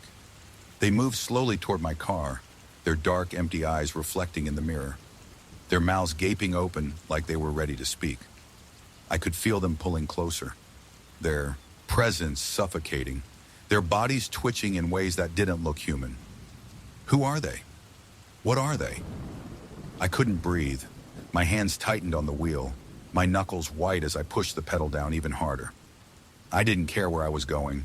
I didn't care if I was speeding, if I was breaking every traffic law in the book. I just needed to get away. But when I glanced at the rearview mirror again, I saw it. One of the figures had climbed into my back seat. The darkness swallowed him, whole, but I could see his face, those black eyes, hollow and empty, staring right at me. The road ahead was endless, stretching out into the night. But in that moment, I knew I wasn't going to make it. Story 12, The Watcher in the Rain. It was the kind of night that makes you question everything. A relentless downpour, thick clouds that swallowed the moon, and the kind of darkness that seemed to stretch on forever. I had been driving for hours, my headlights cutting through the rain-soaked road, like a knife through fog. The further I drove, the more isolated the road became. No other cars, no signs of life, just endless stretches of wet pavement and trees shrouded in darkness. I'd been on the road for what felt like an eternity, headed home after a long business trip, when I decided to take a shortcut through an old back road that I used to drive with my friends years ago. It was always a little spooky, but I thought it would be a good way to avoid the main highway. My phone's GPS was useless out here, and my car's tires squealed as I hit a pothole, the car fishtailing slightly before I regained control. The storm wasn't helping. It had been raining steadily for hours, but now it was as if the sky was coming undone, dumping buckets of water on everything. The windshield wipers struggled to keep up, and the rain seemed to blur everything in front of me. As I pressed on, I couldn't shake the feeling that something wasn't right. Maybe it was the isolation of the road, or maybe it was just the weight of the storm, but I had this nagging sense that I was being watched. I pulled the car over, hoping to get my bearings, and to let the storm pass for a moment. The engine hummed softly, but I didn't feel any relief. Instead, I felt more and more like the storm was closing in around me. The trees lining the side of the road seemed to lean closer, their branches shaking in the wind, and I thought I heard something faint, almost like whispering. But when I glanced around, I saw nothing unusual, just the rain, falling in sheets, and the darkness beyond it. Get a grip, I muttered to myself. It's just the storm. Nothing else. I put the car in drive and started forward, but as I pulled back onto the road, I saw him. A man, standing in the rain just ahead, in the middle of the road. I slammed on the brakes, my heart leaping into my throat. He was standing there, drenched to the bone, wearing a dark hoodie that obscured most of his face. But the strangest thing was, he wasn't moving. He just stood there staring at the car, unblinking, his posture rigid. The headlights illuminated him for a moment, and I saw the faintest flicker of something wrong in his eyes. I sat frozen in the car, unsure of what to do. The man didn't move, didn't speak. He just stood there staring at me. "Hey," I called out, my voice barely rising above the sound of the rain. "Are you okay?" No response. I honked the horn, but still, he didn't move. My stomach twisted in unease. There was no way he was just out here in the middle of nowhere, in this kind of storm, for no reason. What was he doing? Why wasn't he running for cover? Without thinking, I rolled the window down slightly, trying to get a better look at him. But when I did, I could hear something else. Something more unsettling than the rain. A low guttural sound, almost like a growl coming from his direction. It wasn't human. My hands were shaking as I reached for the door handle. "Are you all right?" I called, again this time with more urgency. And that's when it happened. The man's head snapped toward me, his eyes wide, black as coal, with no trace of white, no sign of humanity. Just pure, empty darkness. His mouth twisted into a smile, but it wasn't a smile. It was something far darker. His lips stretched too wide and the edges of his mouth began to pull back, revealing teeth that were sharp, jagged, too many for a normal human mouth. I slammed the car into reverse, my tires spinning on the wet pavement as I tried to get away. The engine roared to life, and I sped backward, panic rising in my chest. But as I looked in the rearview mirror, I saw something that made my blood run cold. The man wasn't just standing there anymore. He was moving. He was following me. He ran toward the car with unnatural speed, his long limbs jerking like something out of a nightmare. I could hear the sound of his feet hitting the road, wet, heavy thuds that matched the rhythm of my pounding heart. He didn't make any noise, no footsteps, no cries, just the unsettling sound of his pursuit, moving faster than any human should. I floored the gas pedal, the car jerking forward as I desperately tried to outrun him, but he kept pace.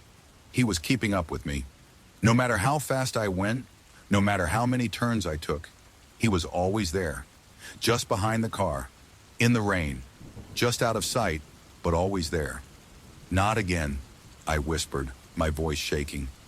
I didn't know what to do. The road ahead was endless, and no matter how far I drove, I could feel his presence right behind me. Suddenly, I heard a loud crash. The back of my car was jolted forward, and I slammed my foot on the brake, spinning out of control. I tried to steer, but the car slid in the rain, the tires screeching as the world around me tilted sideways. When I regained control and stopped, I found myself staring straight into the forest. The trees loomed on both sides, and for a moment, I thought I saw something moving in the shadows, something darker than the night itself. But then I heard it again, the sound of footsteps, slow, deliberate, and just behind me. I dared not look. I turned the wheel, the tires screeching as I took a sharp turn, pushing the car forward in a panic. But as I glanced into the rearview mirror, there was nothing. The man was gone. The road behind me was empty, just the storm and the darkness. I couldn't breathe. I couldn't stop shaking. I had escaped, or so I thought. I didn't stop driving until I reached the nearest town, my hand still gripping the steering wheel, my eyes flickering to the rearview mirror every few seconds. Every time I thought the road behind me was clear, I imagined I saw something, a shadow moving quickly, keeping pace. I couldn't shake the feeling that I wasn't alone, that whatever was out there was still with me. When I finally made it to the gas station in the town, I slammed the car into park, my legs weak beneath me. I stumbled out of the car and rushed inside, my heart still pounding. I didn't care if I looked crazy. I needed to be inside. The man behind the counter looked at me like I was out of my mind. "You okay, ma'am?" he asked.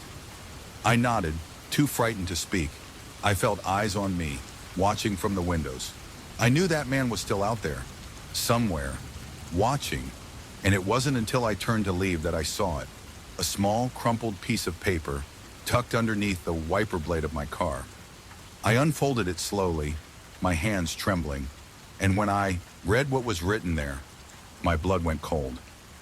I'll follow you, no matter where you go. Story 13, The Silent Passenger.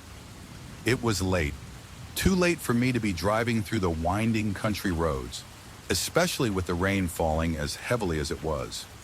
I just left my cousin's place on the outskirts of town after a long night of family catching up, and I was eager to get home. The roads were empty, save for the occasional flicker of my headlights cutting through the thick veil of rain. I've always been one to take the long way home, particularly when it's this quiet. Something about the loneliness of the night and the peacefulness of the open road calms me down. But tonight, as I turned onto the back roads, I could feel a shift in the air. The rain was no longer just a typical downpour. It felt heavier. It was as if the storm had come alive, reaching out with cold fingers to press down on the world around me. As I drove, the feeling of unease crept up slowly, almost imperceptibly. I tried to shake it off. Maybe it was just the exhaustion from the long day, the familiar hum of the tires on the wet road making my mind wander. But the unease stayed with me, burrowing deep. The road ahead stretched out into the darkness, the trees looming on both sides, their silhouettes jagged and twisted against the moonless sky. I checked the clock, 2:17 a.m. If I stayed on course, I'd be home in another hour. The thought was comforting, but it didn't make the quiet road feel any less eerie. That's when I saw her. I don't know how she appeared so suddenly, but there she was, standing on the side of the road, right near the edge of the trees. At first, I thought she was just another hitchhiker, someone stranded and in need of a ride. But something about the way she stood there, motionless, unnerved me. I slowed down as I approached, my headlights catching her figure more clearly. She was tall, wearing a long dark coat, and her hair was drenched from the rain, falling in heavy strands over her face. Her head was slightly tilted downward, her posture stiff. I couldn't make out her face clearly, but I could see the faint outline of her eyes staring directly at my car. And then, just as I was passing, she did something that made my heart skip a beat. She moved, not like a normal person, but in a way that made my skin crawl. Her head jerked to follow my car, her eyes never leaving mine, not even for a second. A chill ran down my spine, the kind of cold that doesn't come from the weather, but from something deep inside, something primal. I could feel the weight of her gaze pressing on me as I drove past. I shook my head, trying to shake off the feeling that had taken root in me. "It's just the rain," I whispered to myself, trying to calm my nerves. But as I drove on, I couldn't escape the feeling that I wasn't alone. The rain continued to hammer down, each drop feeling like a weight on my chest. My hands tightened on the steering wheel, my knuckles turning white as I pushed the pedal harder. My mind raced, trying to rationalize what had happened. Why had she been standing there? Why didn't she say anything? I glanced in the rearview mirror, half expecting to see her standing in the road behind me, her eyes still locked on me. But there was nothing. The road was empty, the rain still pouring relentlessly. Just when I thought I could breathe again, I heard it, a soft tapping against my passenger window. I froze, my heart lurching into my throat. The sound came again, light, like someone gently tapping on the glass. But the rhythm was off, unnerving. I didn't want to look, but my head turned against my will, and I saw her reflection in the window. She was sitting in the passenger seat. Her wet hair clung to her face, obscuring her features, but I could see her eyes. Those dark, empty eyes. She was staring at me through the glass, inches away, as if she had always been there. My stomach dropped. The air in the car felt thick, suffocating, and I was paralyzed by the sight of her. How had she gotten in? How had she moved so quickly without me noticing? Her mouth opened, just slightly, and I could hear her whispering. Her voice was soft, too soft, like it came from somewhere far away. "You shouldn't have stopped." The words hung in the air like smoke, curling around me, and for a brief moment, I thought I might lose control of the car. I didn't know what was real anymore. Was she a ghost? A trick of the mind? But as I glanced to the other side of the car, I saw the door handle moving. Slowly, impossibly slowly. She's trying to get out. Panic surged through me like wildfire. Without thinking, I slammed my foot on the gas pedal, the tires screeching against the wet road as I shot forward. The sound of the engine roared in my ears, and I could feel the pressure of the car pressing down on me, like the world was trying to crush me. I glanced at the rearview mirror again, but she was still there, staring at me. Her figure faint in the reflection, her eyes never leaving mine. And then, just as quickly as it had begun, the tapping stopped. I dared not look to my side again, but I could feel her presence in the air around me, her gaze burning into me like a brand. I didn't stop. I didn't care if I ran a red light, if I passed every speed limit sign. I just had to get home. I needed to be out of this nightmare.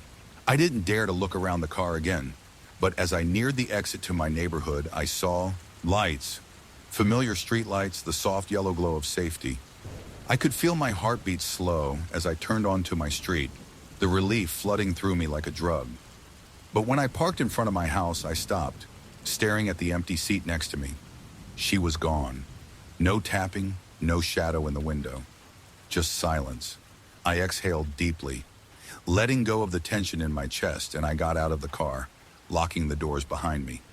That night, I tried to sleep, but I couldn't shake the feeling that she was still there watching me.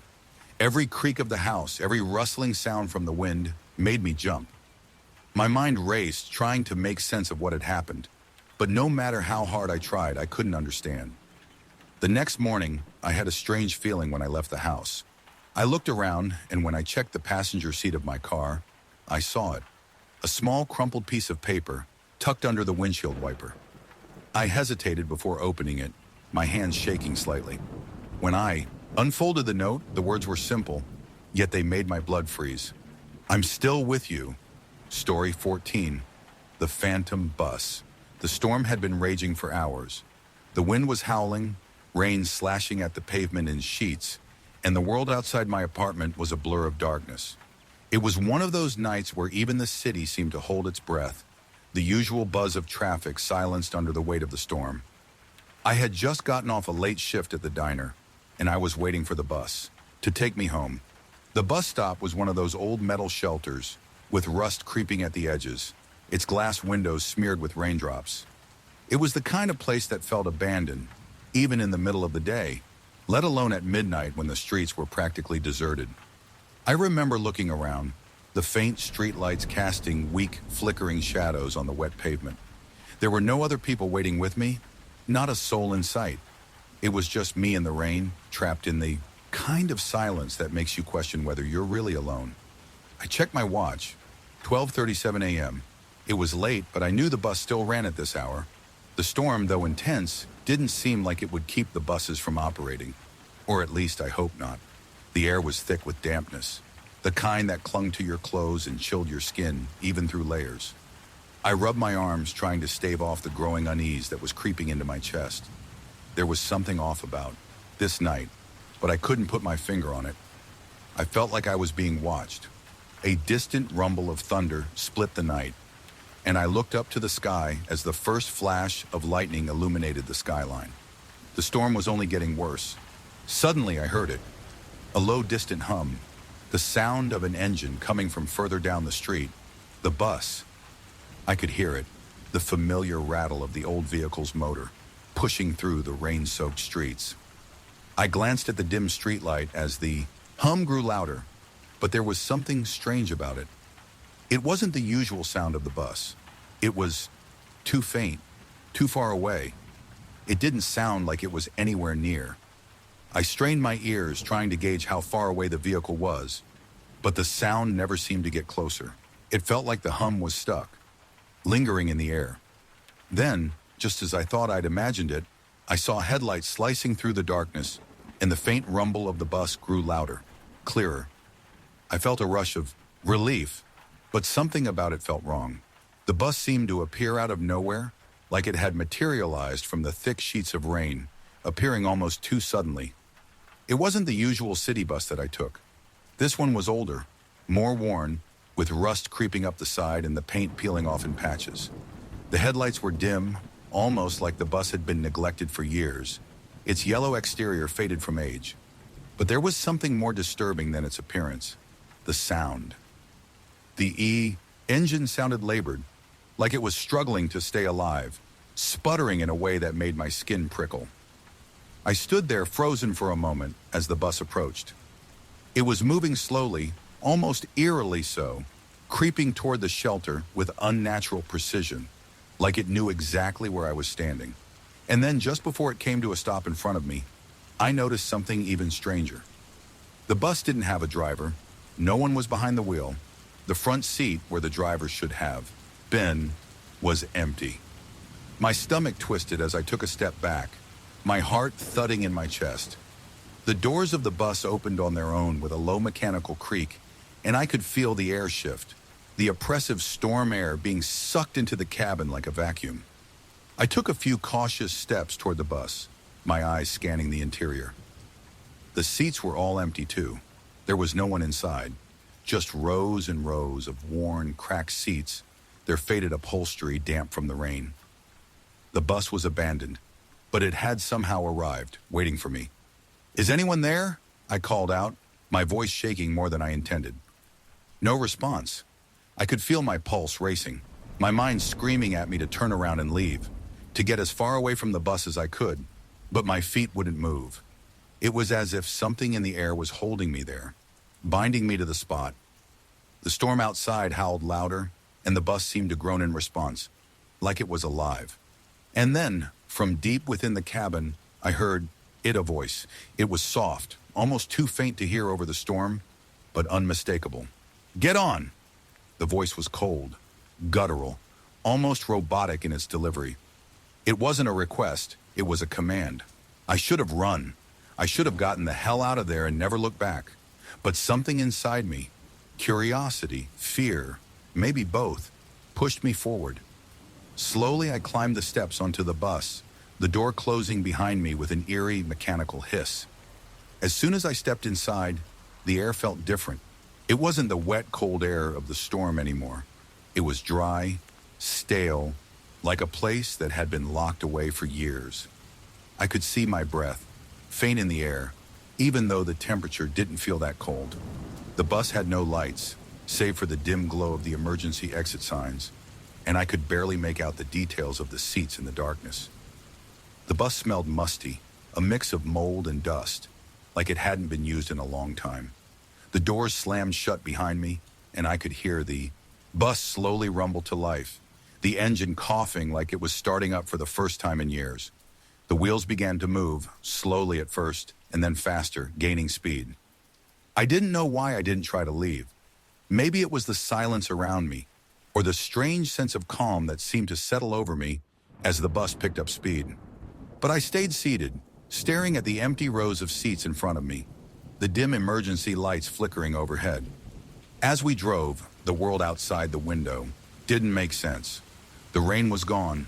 The streets we passed looked unfamiliar, like the city had warped and twisted into something else. The buildings outside were old, decaying, their windows shattered or covered in grime. It was like driving through a forgotten place, a place that shouldn't have existed, a place that was trapped in time. I looked around. There was no driver, no other passengers, just me, just the emptiness. Minutes, or maybe hours, passed before I noticed something strange. The bus wasn't moving the way it should have been. It was gliding silently without the usual bumps of a city street. It wasn't taking any turns, no intersections, just a straight line through this surreal landscape. I couldn't take it anymore. I stood up, my hands shaking, and stumbled toward the doors. As I reached for the handle, I heard the voice again, clearer this time, as if it was coming from everywhere. "Stay seated." I froze, my fingers inches from the door handle, and the bus slowed. Down. I looked at the emergency exit, the red sign glowing eerily, but I couldn't move. I couldn't breathe. Something was holding me in place. The voice didn't speak again, but the bus continued to glide, its eerie hum filling the air as I sat in the darkness, feeling the walls close in. I looked at the rearview mirror, the one that was still in place despite the lack of a driver, and I saw something there. In the reflection, I saw a face not my own. It was the face of a woman, pale, gaunt, with dark, hollow eyes staring at me through the glass. Her lips curled into a twisted, knowing smile, and then she whispered, almost too softly to hear, "Your stop is coming." I didn't want to look back, but my body was frozen in terror. The bus didn't slow. It didn't stop. Story 15. The Endless Rain. It wasn't supposed to be a long night. It was just a short drive from my friend's apartment to mine, for about 20 minutes, tops. But that night, the weather had other plans. The rain started slowly, drizzle at first, and I thought nothing of it. It had been a long day, and I just wanted to get home, curl up with some hot tea, and forget about the world for a few hours. But the rain kept coming, and soon it wasn't just a drizzle.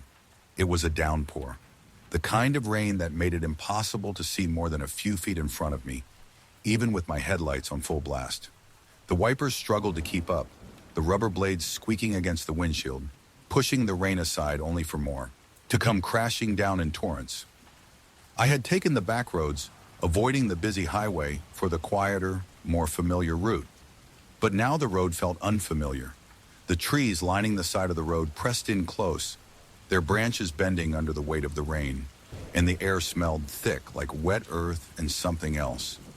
Something off. Something that made my stomach tighten. I glanced at the clock. It was 11:45 p.m. A little late, but not too bad. The streets were empty, the usual hum of city traffic absent under the thick storm. I turned onto a stretch of road I recognized, but even though I'd driven it countless times before, tonight it felt different. The road stretched out in front of me, never-ending, the lines on the asphalt barely visible through the rain. The trees seemed to grow darker, their twisted limbs clawing at the sky. And then I saw it, a figure, standing in the middle of the road. At first I thought it was another car, maybe someone stalled out in the storm, but the closer I got, the more I realized it wasn't. It was a man standing perfectly still, motionless, just watching me. My foot hit the brake, and I slowed down, my eyes fixed on the figure. I couldn't make out any details, but I knew something was wrong. His clothes were drenched, hanging limply from his frame, and his face was covered by a hood. He didn't move. He didn't flinch. I should have turned around. I should have sped up and gotten out of there. But something kept me still. Maybe it was the rain. Maybe it was the exhaustion from the day. But my curiosity got the better of me. I rolled down the window, just a bit, leaning out to speak to him. "Hey, you need help?" No answer. I called out again, my voice barely rising above the pounding rain. "Are you okay?" The man didn't respond, but something about his stillness sent a cold chill down my spine. His presence was unnerving, but I told myself it was just a hitchhiker or someone stranded in the storm. I looked around, but the road was empty. No other cars, no houses nearby. Just the dark, empty stretch of pavement ahead. My fingers clenched around the steering wheel. "Are you lost?" I asked, but still there was no answer. Without warning, he took a step toward the car. Just one slow, deliberate step, and I felt my breath catch in my throat. The rain seemed to grow heavier, the air thicker.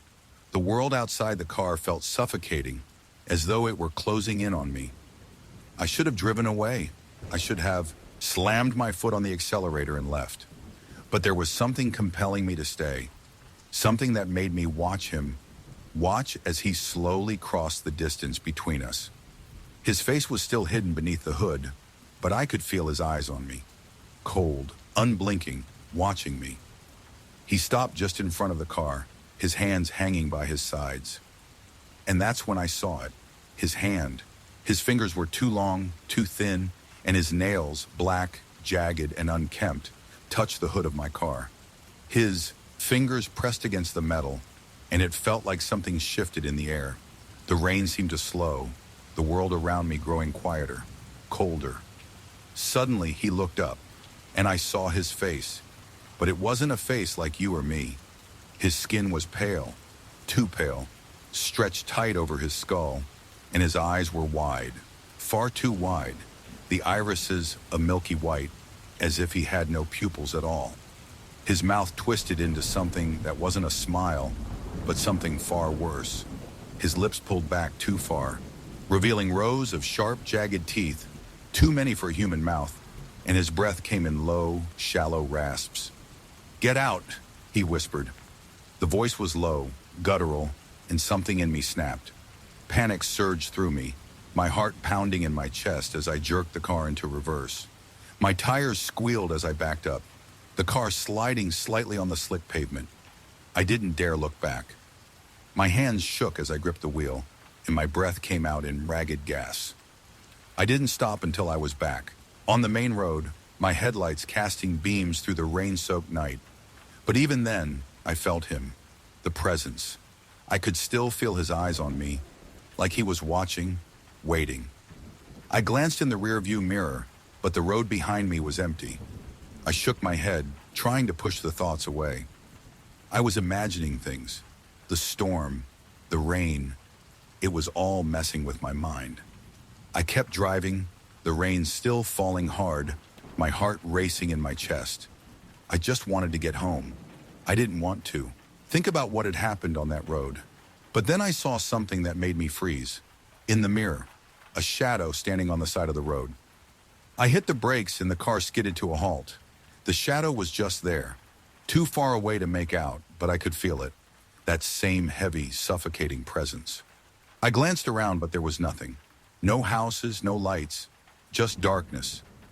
I waited, my heart thumping in my chest. And then a flash of lightning lit up the night, casting long, eerie shadows across the road. And there in the distance, I saw him again. The figure standing on the side of the road watching me. His pale face, his wide eyes, the twisted grin.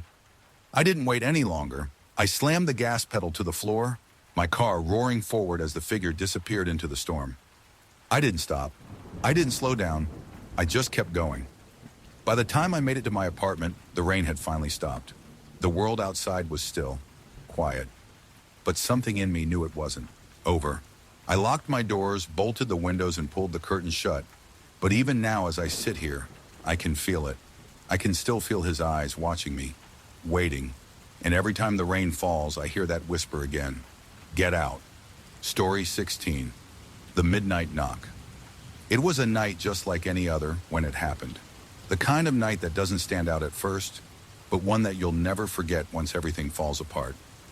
I had just moved into a new apartment in an old building that had been recently renovated. The place was perfect, cheap with a lot of character and close to the city center. A perfect spot for a young professional like me. But the building, with its creaky floors and peeling paint, had a history. I didn't know much about it, just that it had been around for decades. The neighbors had a quiet, almost reclusive vibe to them. They didn't speak much, and I hadn't yet had a chance to meet them all. But the night I'm about to tell you about, I didn't need to meet anyone. I didn't need anyone else to be involved, because the terror, the fear came from a place that I could never have expected. It was a Friday night, and I had just gotten home from work, tired after a long week. The apartment was quiet, too quiet. I set my things down on the kitchen counter and decided to unwind with a nice hot shower. The kind of shower that makes you forget about the world for a little while. The water was hot and the bathroom filled with steam, but I couldn't shake that nagging feeling, that feeling that something wasn't quite right.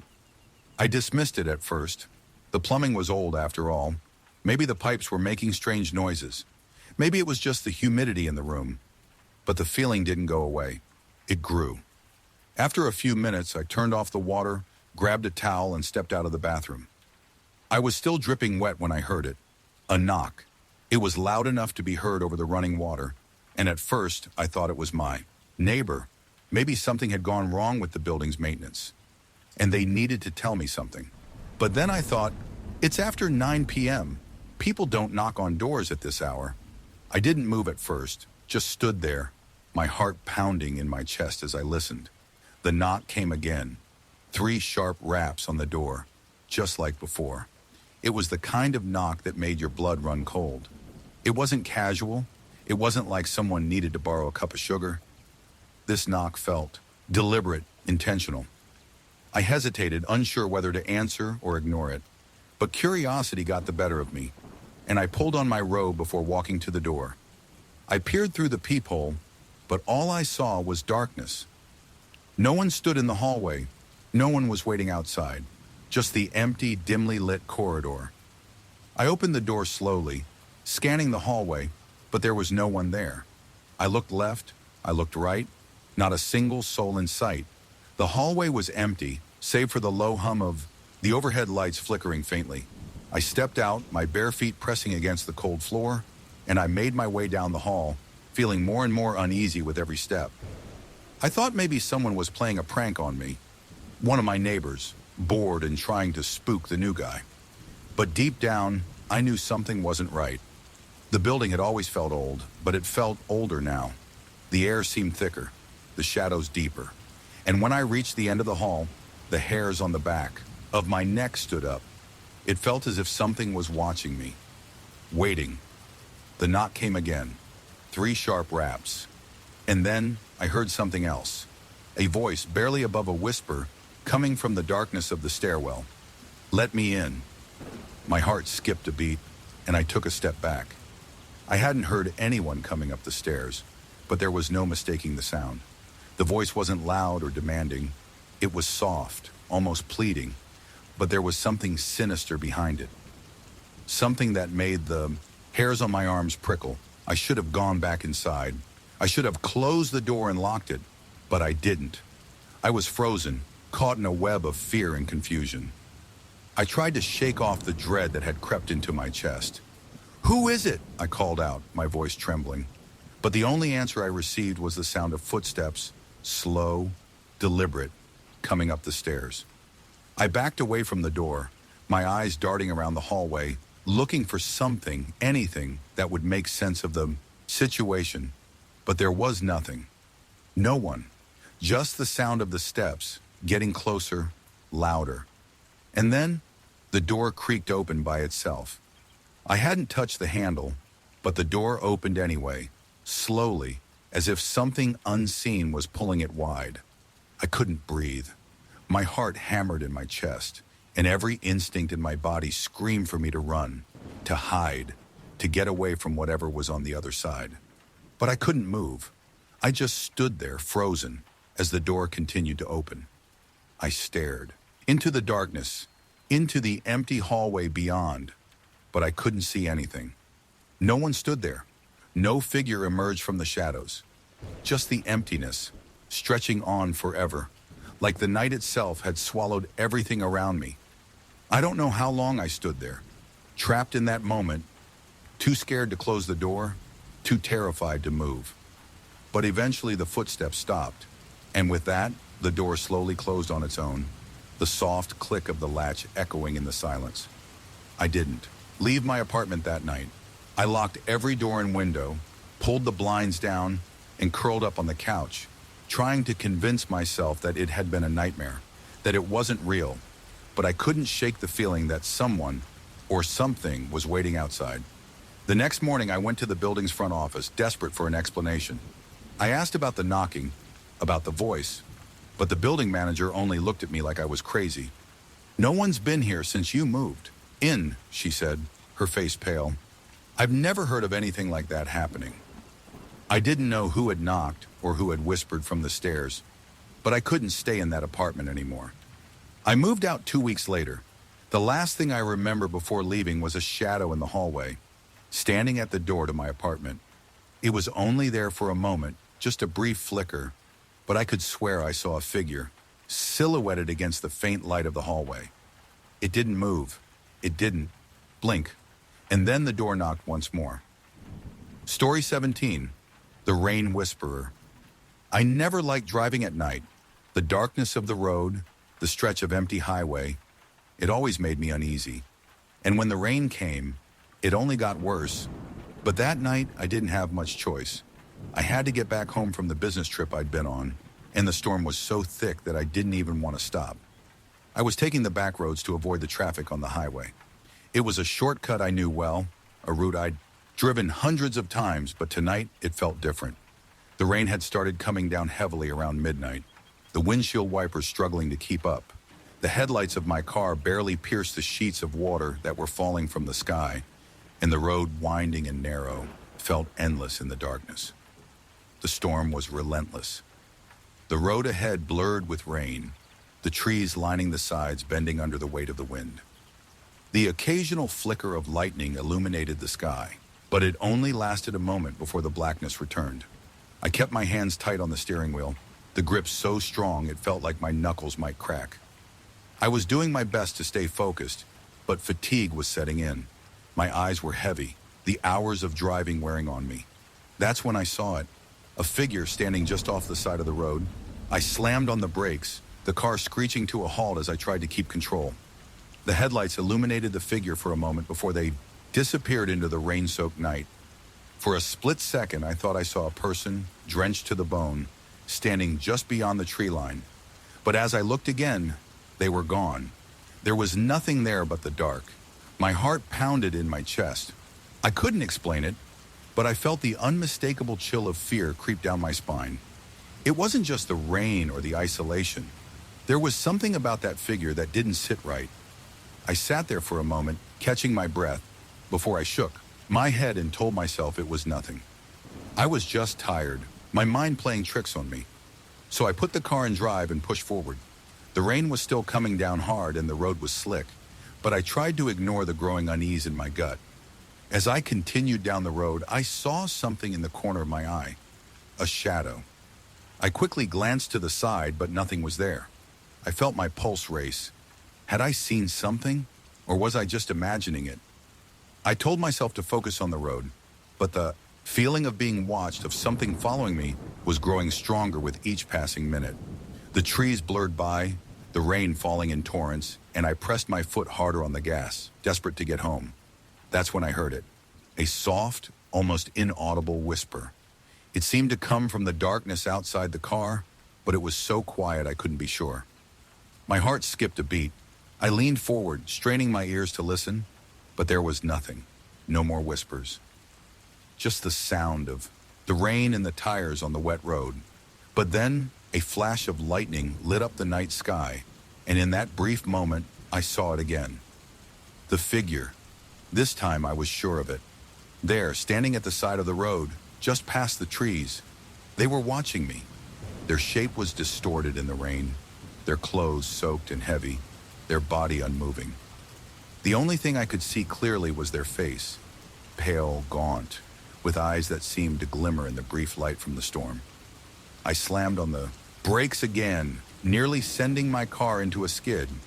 But when I looked through the windshield, the figure was gone. Just like that. Vanished. I could feel my heart pounding in my chest, the adrenaline rushing through my veins. What was happening? I turned the wheel sharply, pulling off to the side of the road. The rain was still coming down in sheets, but there was something different now. The air felt heavier, colder, and I could feel the hairs on the back of my neck standing on end. This is not normal, I thought.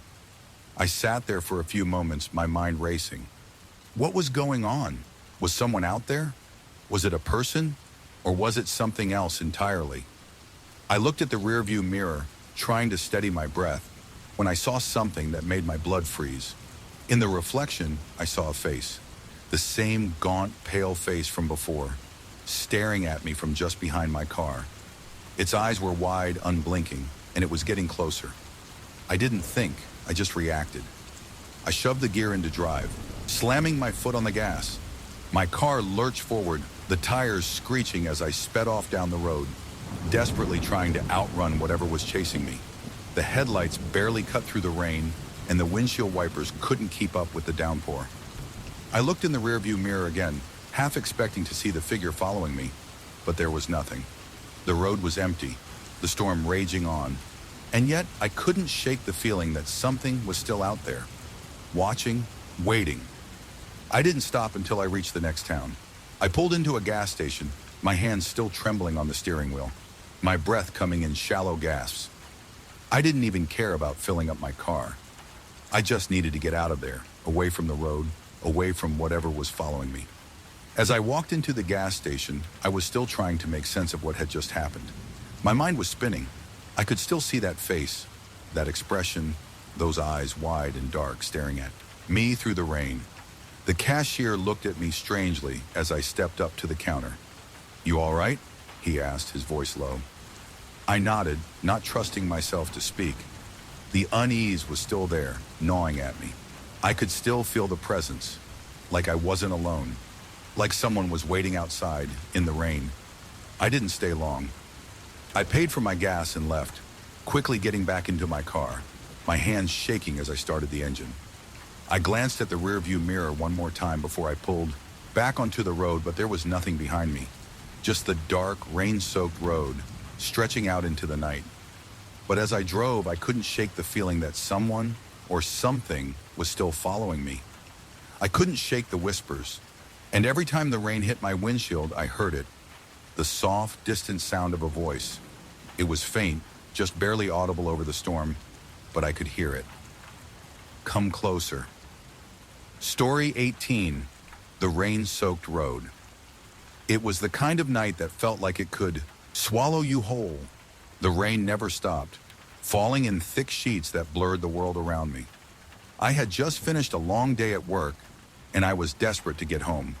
The road I was on should have been familiar, but tonight, the storm seemed to twist everything into something unrecognizable. Like the world was being painted over with water, one relentless drop at a time. The streets were nearly empty, save for the occasional car that passed by, its headlights cutting through the dark as it sped toward its destination. I wasn't in a rush, though. I just wanted to get home. I turned onto the back road that led to my apartment, the one I always took when I wanted a peaceful drive. Tonight, though, there was no peace to be found. The road was eerily quiet. Even the sounds of the storm felt muffled, like they were being absorbed by the darkness itself. My tires made a soft swishing sound as they cut through the puddles that had formed on the road. The air smelled damp and heavy, but there was something more to it, something metallic that hung in the back of my throat. I rolled down my window slightly, hoping the fresh air would clear the feeling of unease that had settled over me. As I drove, the rain grew heavier, and the wind whipped the water against my windshield, making it harder to see. I could barely make out the lines on the road, and I had to squint to focus on the path ahead. The wipers were moving in a frantic rhythm, but the rain was relentless, falling harder, with every passing minute. That's when I saw it, a figure standing at the side of the road. I slammed on the brakes, my heart jumping into my throat. My headlights illuminated the person standing there, their bodies shrouded in the darkness of the storm. I could barely make out their shape, but I saw the movement, the slow, deliberate way they lifted their hand, as if signaling me to stop. They were soaking wet, their clothes clinging to their body, and their face was hidden under a hood, obscured by the rain. For a moment, I just stared at them, not sure what to do. The person didn't move. They didn't speak. They just stood there looking at me, waiting. I'm not sure why I did it, but I pulled over. Maybe I was being too trusting, or maybe I was just too tired to think straight. But something about this person made me feel like I needed to help. The rain was so heavy that I could barely see beyond the person's figure, but something in me told me to stop. I rolled down the window, just a crack, and leaned out slightly. "Hey, are you okay?" I called out, my voice barely rising above the storm. For a moment, there was no answer. The figure stood completely still, not moving an inch. I could feel the coldness in the air growing thicker, and the silence stretched on, suffocating. Then in a voice so low I almost didn't hear it, they whispered, "I need to get home." The words were soft, but they hung in the air like a command. I glanced at the empty road behind me, the trees on, either side dark and twisted, and the cold realization hit me. I was alone out here, and I didn't know this person. I didn't know who they were or where they had come from. But still, something pushed me forward. I unlocked the door. "Hop in," I said, trying to sound more confident than I felt. The figure moved slowly, almost gliding, as they opened the door and slid into the passenger seat. I could hear the faint sound of wet fabric as they shifted in their seat, their presence heavy in the car. I glanced at them quickly, but their face was still hidden by the hood, and they didn't look at me. The rain pounded against the roof of the car, drowning out any other sounds. It felt like we were suspended in time, in a world of nothing but water and silence. "So where do you need to go?" I asked, trying to break the silence, my voice coming out shaky despite my best efforts. The figure turned slightly toward me, but their face was still hidden. They didn't speak, didn't give any indication that they had even heard my question.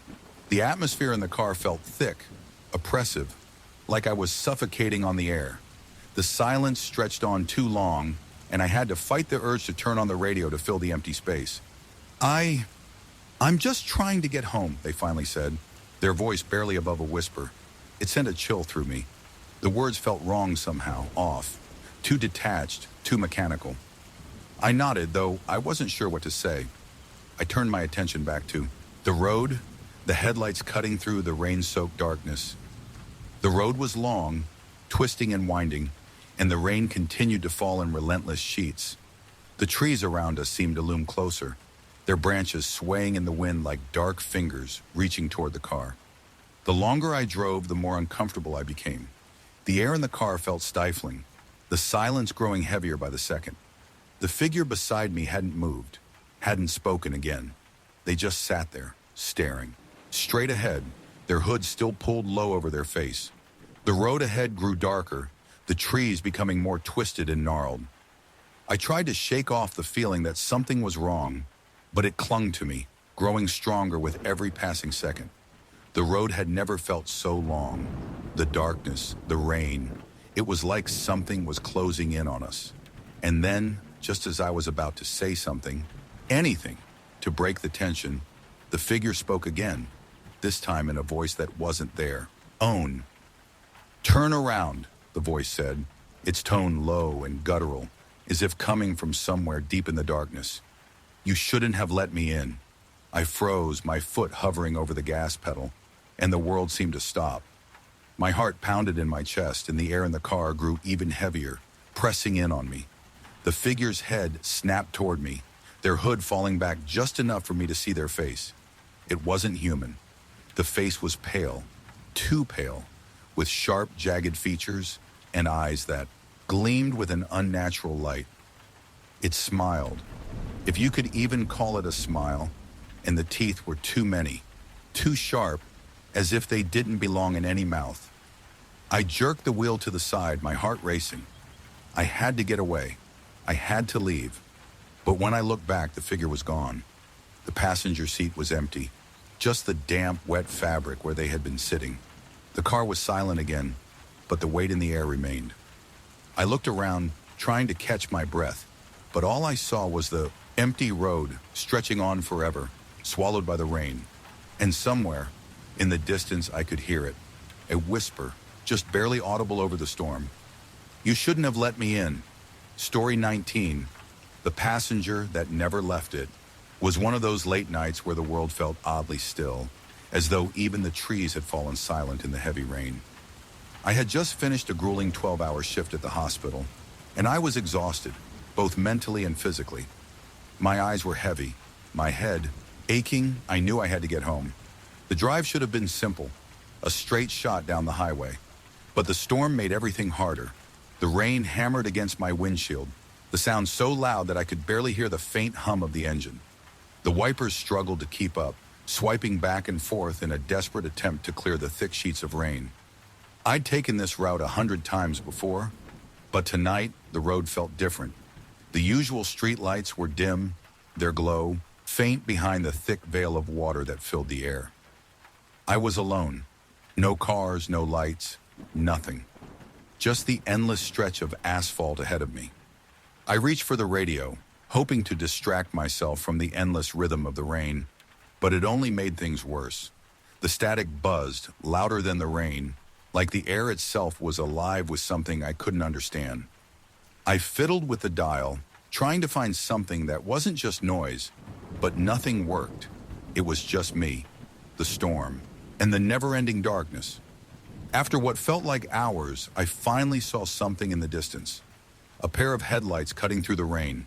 The first car I had seen all night. I felt a rush of relief. Someone else was out here. Someone else was still awake. As I drew closer, I realized something was off. The car wasn't moving. It was stopped on the side of the road, its lights blinking faintly in the downpour, casting strange reflections on the wet pavement. I slowed down as I approached, wondering if it was broken down. Maybe they needed help. I pulled over to the side, rolling down the window slightly, unsure whether to offer assistance. But then I saw him, a man, standing by the car, drenched from head to toe, his clothes clinging to his body like wet rags. He wasn't looking at me. He was staring down the road, his head tilted forward. His body was rigid, almost unnatural. I couldn't see his face clearly, but there was something deeply unsettling about the way he stood. His posture was stiff, like he was waiting for something, or someone. I hesitated for a moment before rolling down the window all the way.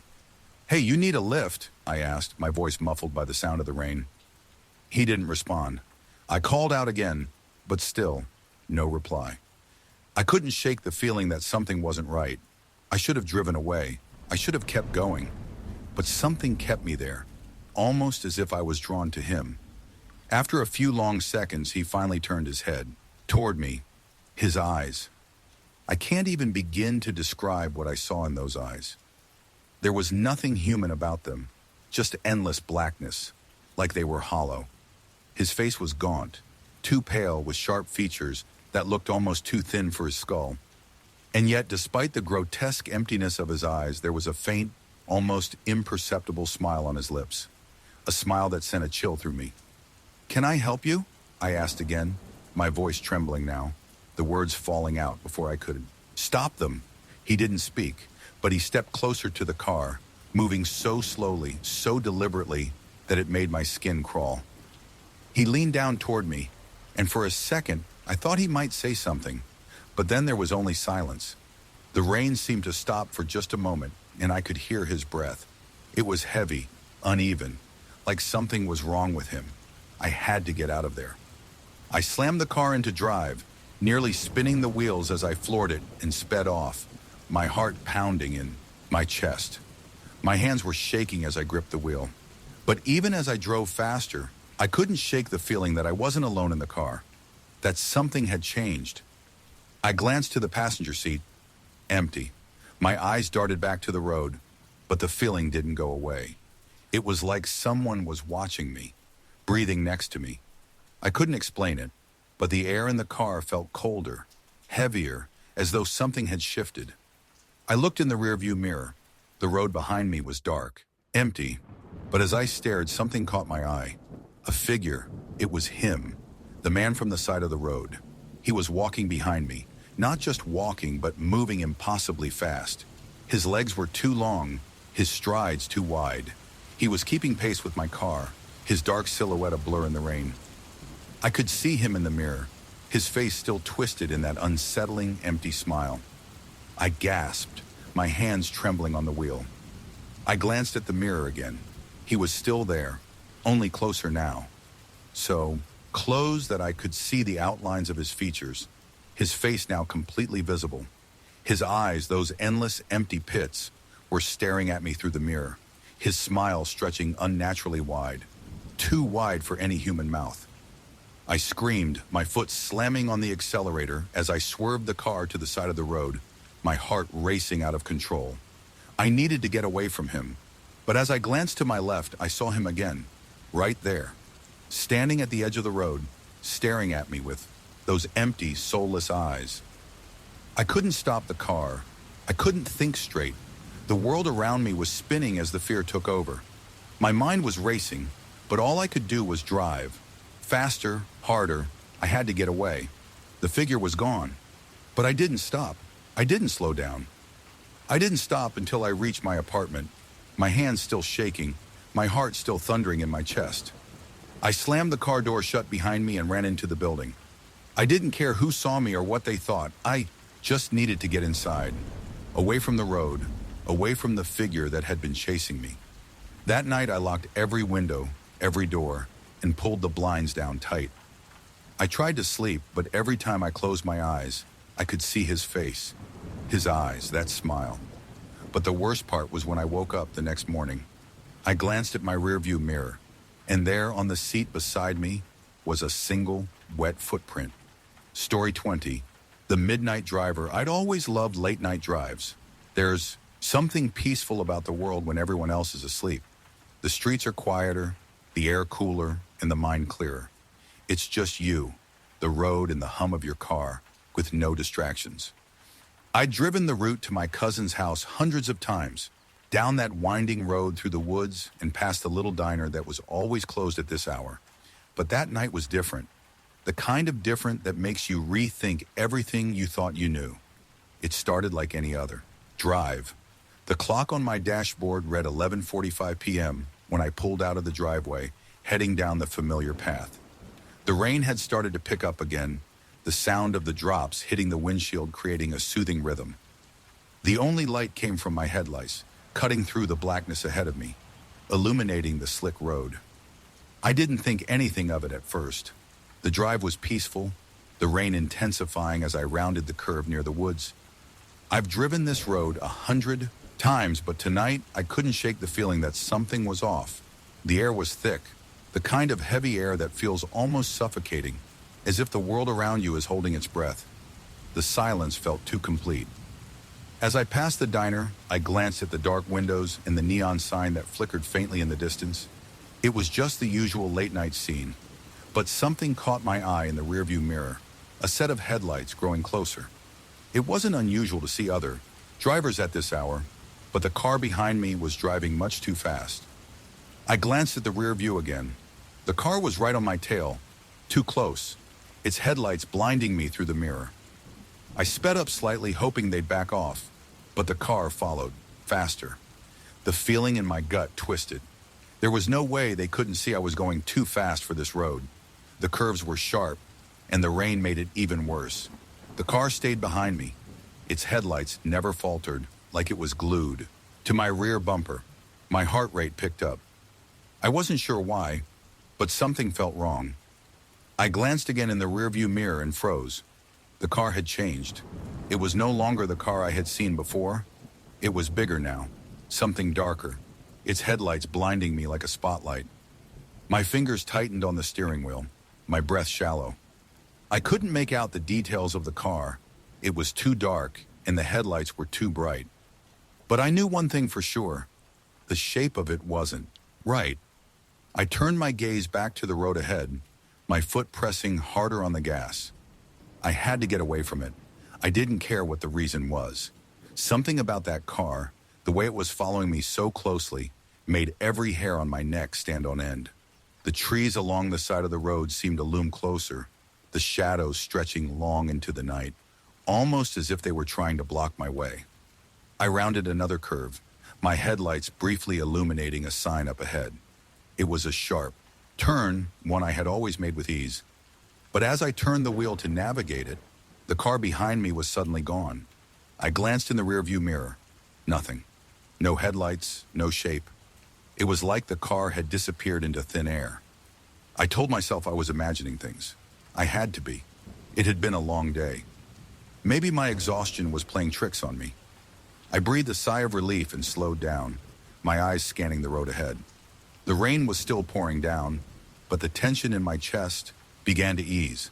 The road stretched out before me, and the feeling that I wasn't alone seemed to dissipate, the normal silence of the night creeping back. But just as I began to relax, the headlights reappeared. Suddenly, without warning. They were bright, so bright I could barely see anything else. I slammed on the brakes. The car was there, right in front of me now, its lights blinding, casting strange, jagged shadows across the wet asphalt. I was barely able to make out the silhouette of the car, but I could feel the weight of its presence pressing against me. The headlights were too close now. Too close. I tried to pull over, my hand jerking toward the steering wheel, but the car mirrored my every move. Wherever I went, it followed. I could hear my pulse pounding in my ears as I took another sharp turn, but the headlights stayed locked onto me, like they were somehow part of me. And then, through the blur of rain and light, I saw it. A figure in the driver's seat. A man, or what was left of him. His face was pale, twisted in some grotesque expression that I couldn't quite process. His eyes were wide, too wide, with no pupils, just a blank white expanse that reflected the headlights in an almost unnatural way. His mouth hung open in a smile that was too wide, too distorted.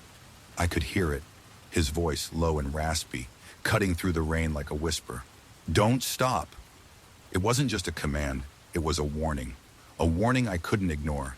And yet, despite the dread rising in my chest, despite the terror that gripped me, my foot slammed down harder on the gas.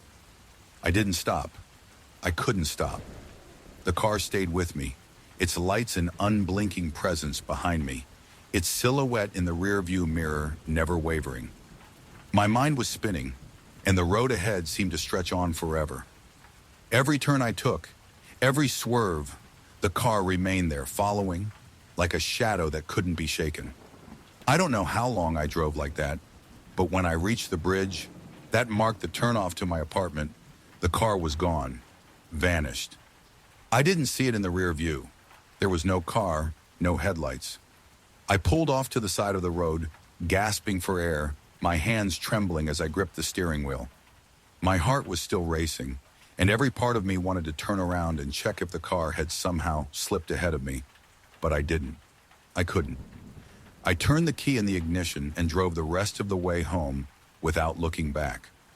When I got to my apartment, I rushed inside, locking the door behind me, making sure every window was secured. I didn't leave the apartment the rest of the night, too afraid to even glance out the window. Every time the rain hit the glass, I heard it, the low hum of an engine, the headlights flashing briefly, the whisper of a voice telling me, "Don't stop." I thought it was over. I thought I had outrun it. But every time it rains, I hear the engine. And every time I turn on the car, I check the rearview mirror. I don't know what followed me that night or why it did. But I know one thing for sure. It never left. Story 21. The Fog on Redwood Hill. I had always loved driving at night. There's a certain stillness to the world when the streets are empty, when the rain has just stopped and the air is fresh, crisp with the promise of something unsettling. But that night, it was different. It was a drive I wouldn't be able to forget, no matter how much I wished I could. I had been visiting a friend who lived on the edge of town, just on the outskirts, nestled in a house up on Redwood Hill. It was one of those places where the city faded away into a quiet, wooded expanse of towering trees, the kind that always looked haunted under the right circumstances.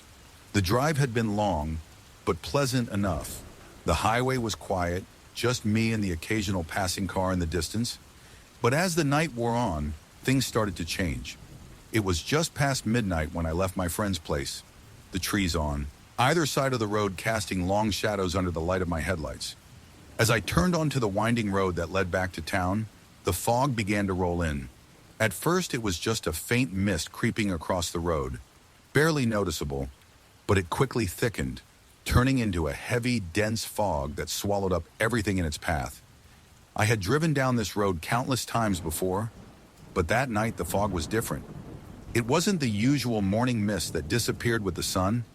It was a thick, cloying fog that seemed to settle in the air like it was waiting for something. I couldn't see more than a few feet ahead of me. The headlights of my car barely pierced the white, watery veil. I squinted through the windshield, trying to make out the road, but the further I drove, the worse it got. The trees on either side of the road loomed like dark silhouettes, their shapes distorted and stretched by the fog. I turned on the high beams, hoping it would help, but they only made the fog appear even thicker. I slowed down. My eyes darted from the road to the rearview mirror, my unease growing with each passing minute. The air in the car felt heavy, suffocating almost.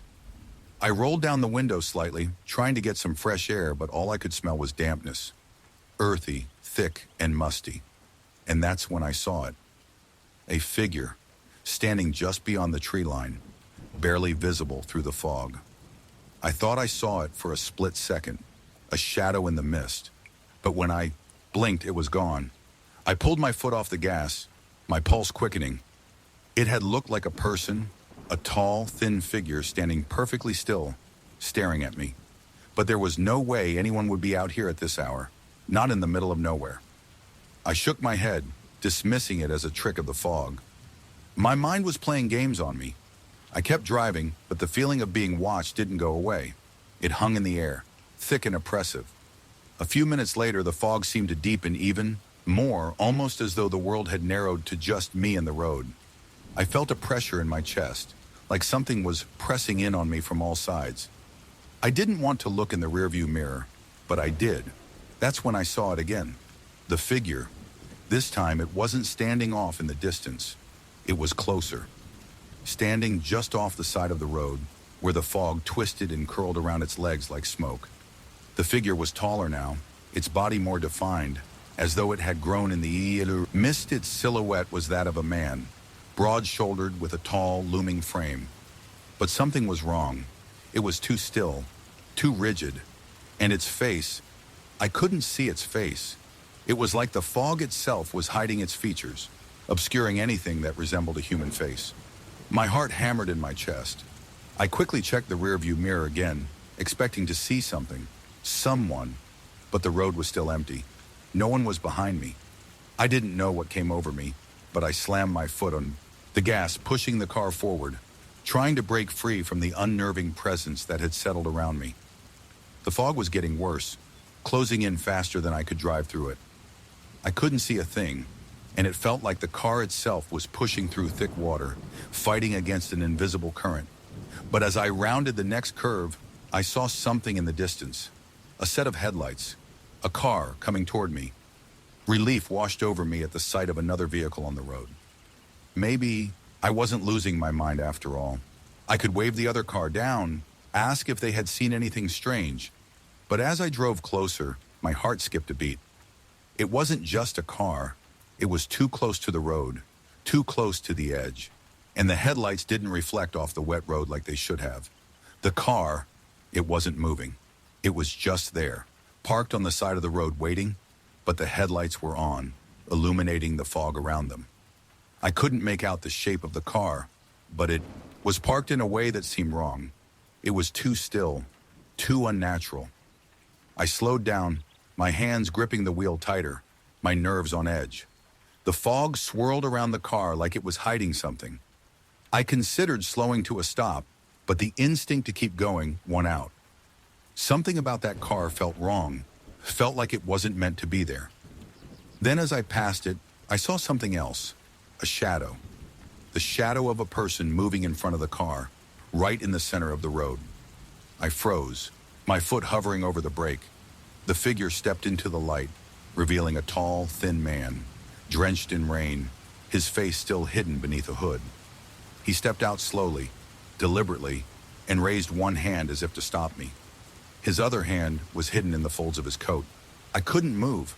My eyes were locked on him, but he didn't look at me. He didn't make a sound. My heart was pounding in my chest. I knew I should drive away, speed away from this nightmare, but my body wouldn't respond. Then just as I was about to make a move, the figure stepped backward, disappearing into the fog as if he had never been there at all. I slammed my foot on the accelerator, my hands trembling as I swerved the car around the curve. The fog thickened again, swirling around me, closing in on the headlights as I sped down the road. I didn't stop. I didn't look back. When I finally reached the edge of the woods, the fog cleared. The road opened up, and the lights of the city shimmered in the distance. I pulled into my driveway, my hands still shaking as I put the car in park. I haven't driven down Redwood Hill since that night. No matter how many times I try, the fog calls to me. The memory of that figure waiting in the mist haunting me every time I get behind the wheel. And I still hear it sometimes, the sound of footsteps. Slow, deliberate, right behind me in the fog. Story 22. The disappearing car. I don't like driving at night anymore. I didn't used to mind it. In fact, I used to enjoy the quiet, the solitude, the way the world seemed to calm down once the sun disappeared. But that all changed one rainy evening, a drive that has stuck with me ever since. It was late, around midnight, when I left my friend's house. The rain had started out slow but soon turned into a heavy downpour. The kind of rain that soaks through your clothes in minutes, where the streets are slick and the headlights of other cars blur in the wet mist. I didn't mind it at first. I was tired, sure, but the road was familiar, and I just wanted to get home. The drive was relatively simple, a straight stretch of road that I had taken countless times. I was just outside the city, on a stretch of highway that cut through fields and dense forest. There were no streetlights here, just the headlights of passing cars and the occasional sign that popped up along the way. It was peaceful, almost too peaceful. The kind of night where you could lose yourself in the hum of your tires on the wet pavement, the sound of the wipers swiping back and forth. I wasn't expecting anything unusual. In fact, I was nearly dozing off when I noticed something in my rearview mirror. A car. At first, I thought it was just another driver on the road, but then I realized it was following me. Close. Too close. I could feel the hairs on the back of my neck rise as I glanced in the mirror.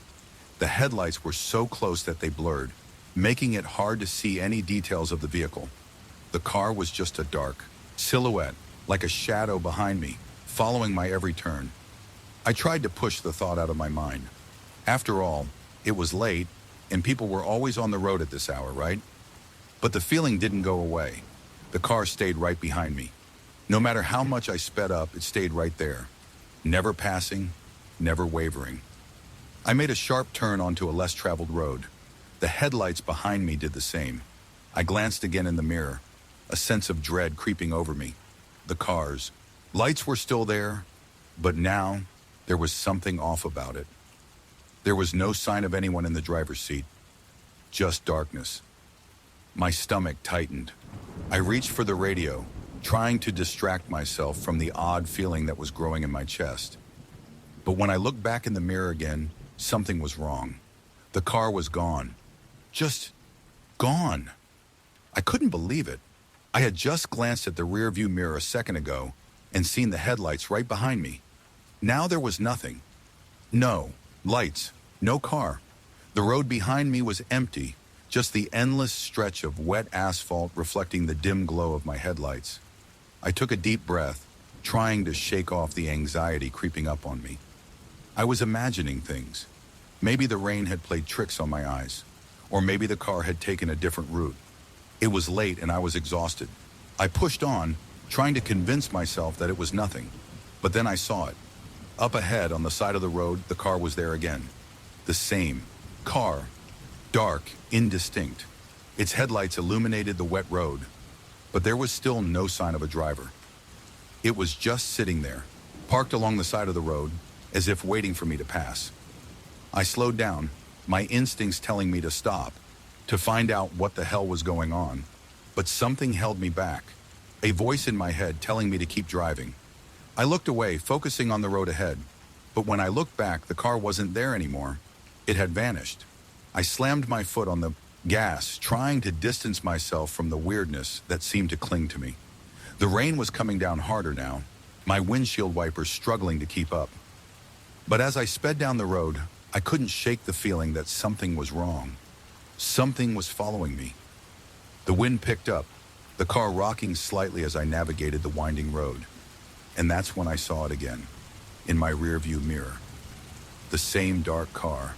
It was right behind me once more, the headlights blinding, casting long, twisting shadows along the road. This time, though, I couldn't ignore it. The dread in my chest was overwhelming, suffocating. I sped up again, the tires squealing as I pushed the accelerator harder. But no matter how fast I went, the car stayed right behind me. It was too close now. I could feel the pressure of it. Its presence, a dark weight pressing in on me, pushing me forward. I made another sharp turn, but when I glanced back in the mirror, the car was gone again. I don't know how it happened, but I could swear I saw the headlights disappear into the darkness, as if it had evaporated into thin air. I didn't stop to think about it. I didn't slow down. My hands gripped the wheel tightly as I floored the gas pedal, desperate to get away from whatever this was. The rain had become almost blinding, the headlights flickering in and out of focus. But then, I saw something that made my blood run cold. Up ahead on the road, the same car. But this time, it wasn't parked on the side. It was right in front of me, blocking my path.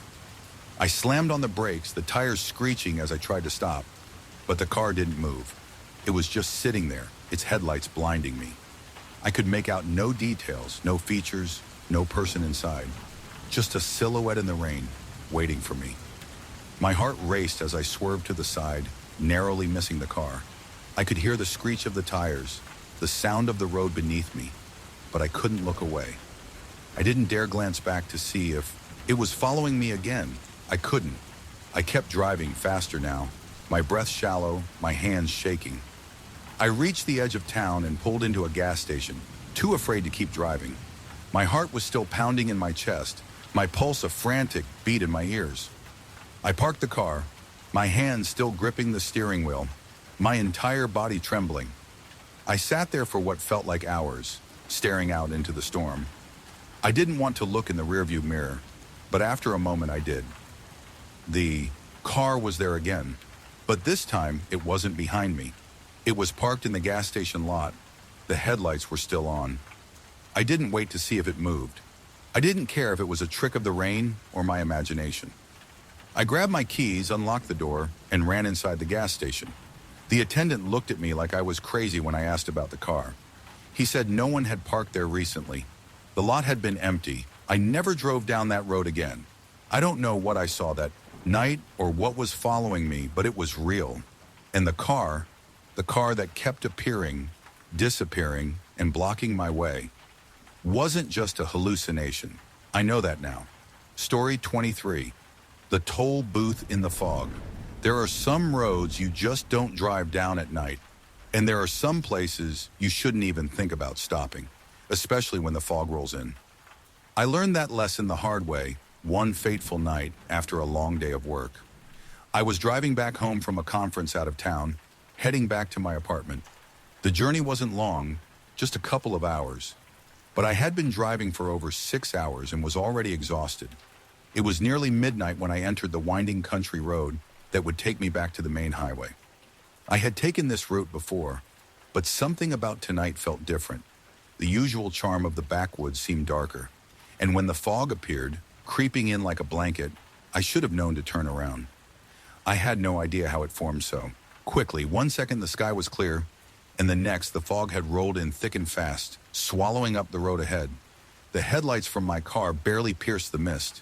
The air inside the car grew heavier, suffocating as I continued forward.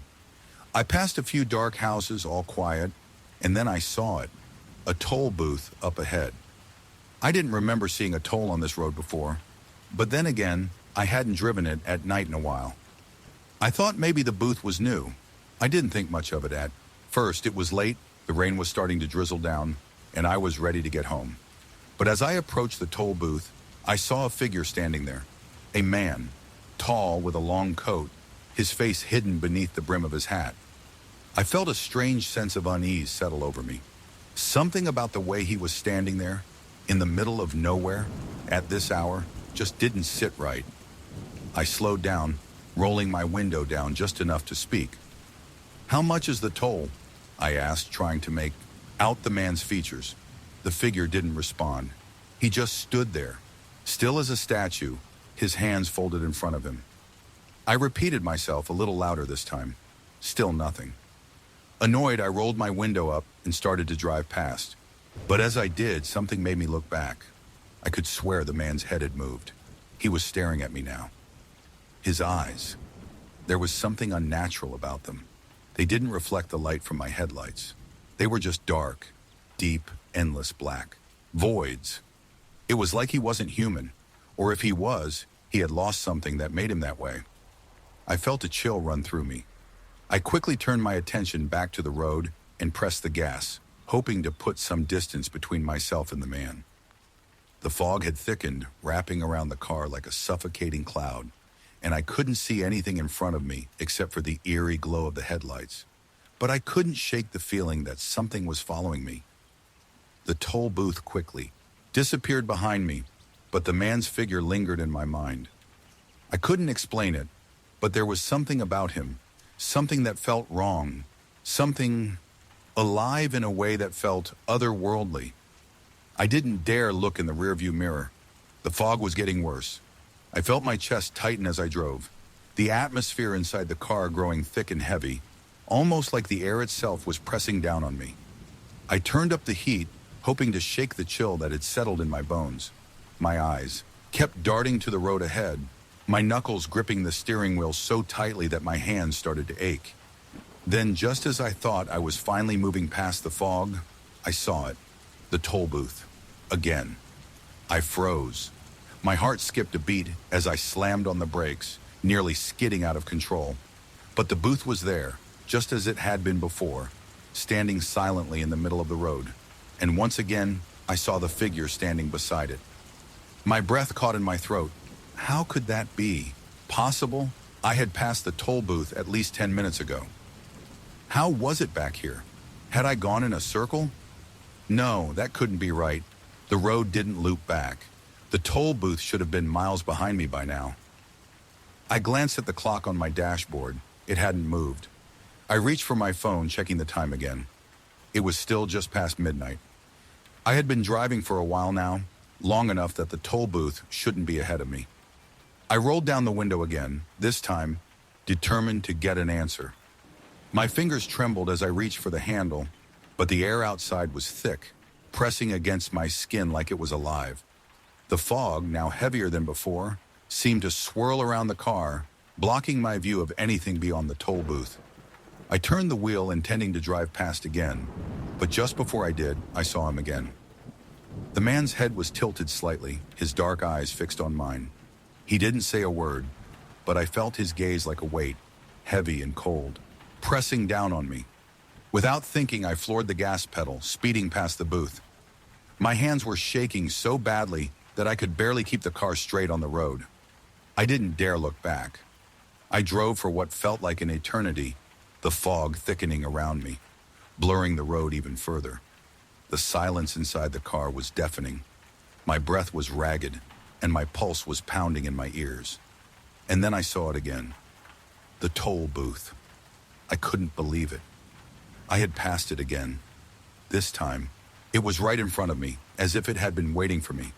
The figure was standing there, his face hidden beneath his hat, but this time I could see his hand. It was raised, palm out, as if he was telling me to stop. I slammed the brakes, my heart pounding in my chest. I couldn't understand what was happening. My mind was racing, my vision blurry with panic. The toll booth shouldn't have been here. There was no way it could have moved that fast. I turned to the side, trying to find another way out, but the road was closed.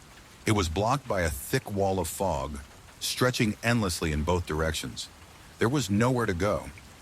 I tried again to speak to the man, but the words caught in my throat. I could feel his presence in the air, even though he didn't speak. It was like he was pulling me in, forcing me to stay, and that's when I heard it. A voice, low and rasping, coming from the fog. "Pay the toll." The words echoed in the silence of the car. I turned the wheel sharply, desperate to get away, but it was too late. The road around me had changed. The toll booth was no longer behind me, but it was everywhere, wrapping around me, closing in.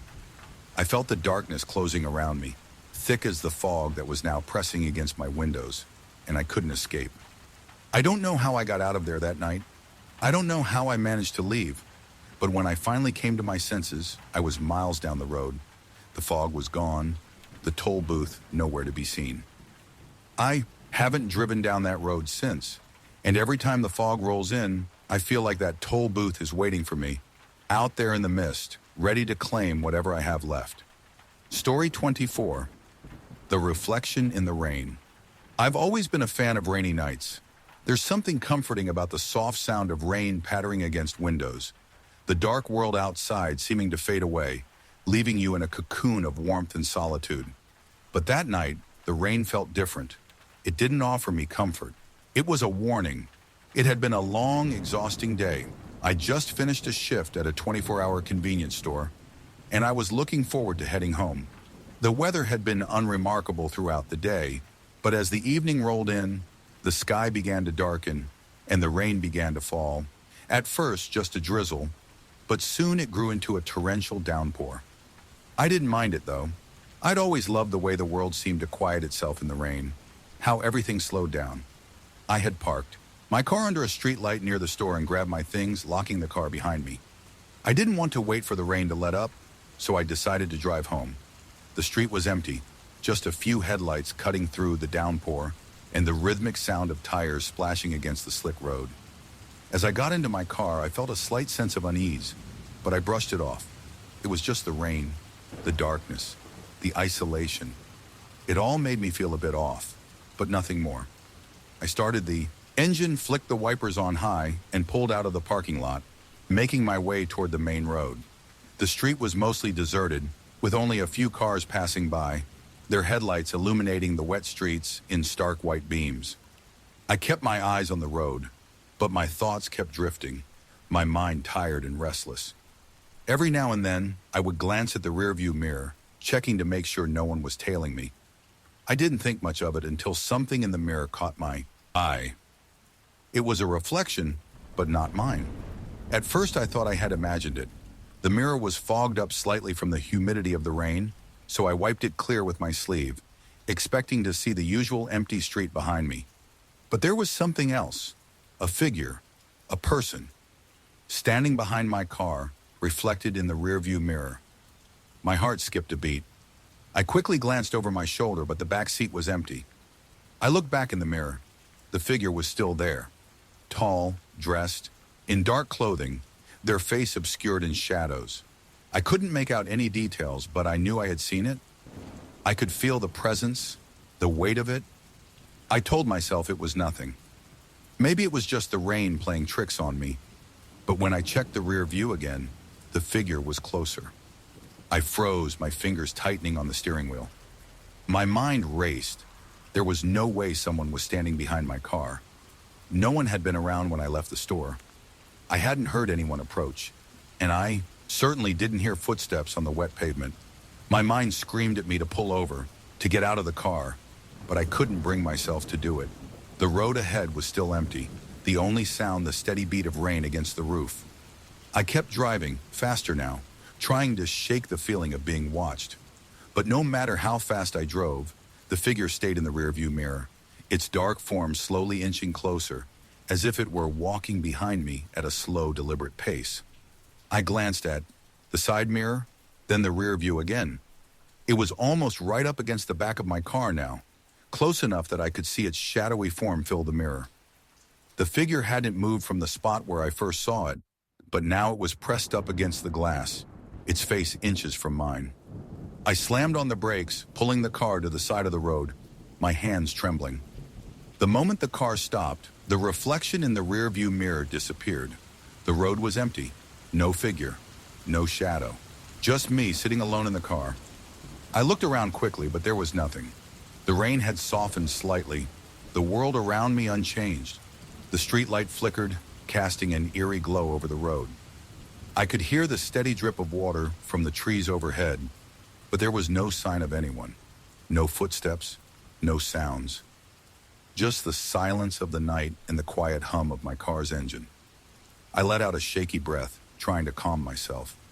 It was just my imagination, right? A trick of the light, something weird in the mirror. But I couldn't shake the feeling that something was wrong. I started the car again, pulling away from the side of the road, trying to ignore the pounding in my chest. But then I noticed something strange.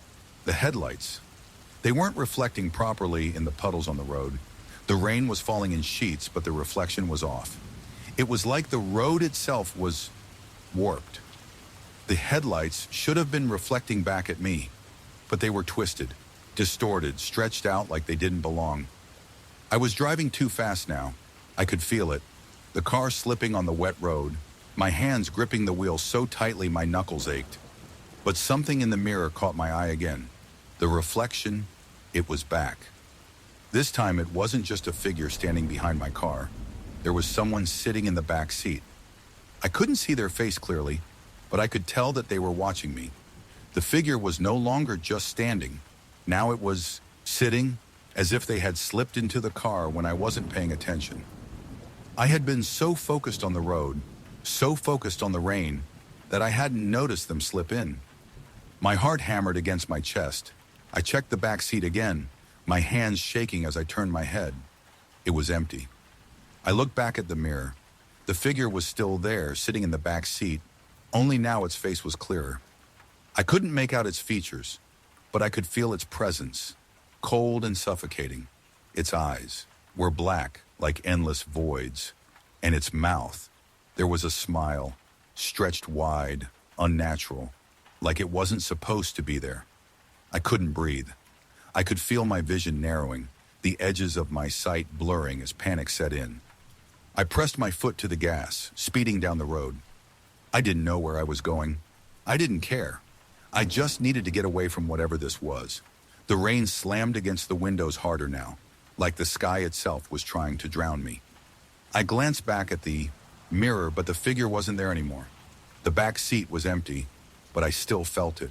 The presence, the feeling of eyes on me. I drove for miles, my heart racing, my hands trembling. And the whole time, I kept looking in the rearview mirror. Every time I glanced, I could swear I saw something, just out of the corner of my eye. But when I looked directly at it, it was always empty. By the time I reached my apartment, I was shaking. I parked quickly, grabbed my things, and ran inside, locking the door behind me. I haven't driven at night since. Every time I look in a mirror, I can still feel it. That presence. That feeling that someone is always behind me watching. And when it rains, I can hear it. The soft tap of fingers on glass. The slow, deliberate breathing. I can't escape it. Story 25. The Stranger at the Crossroads. It's funny how something as simple as a wrong turn can change your life forever. I never used to believe in the supernatural or in anything that couldn't be, explained logically.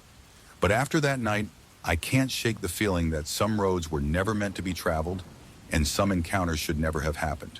It was late, around 11:30 p.m., when I left the bar. I wasn't drunk, just tired. A few drinks to wind down, to clear my mind after a long week of work.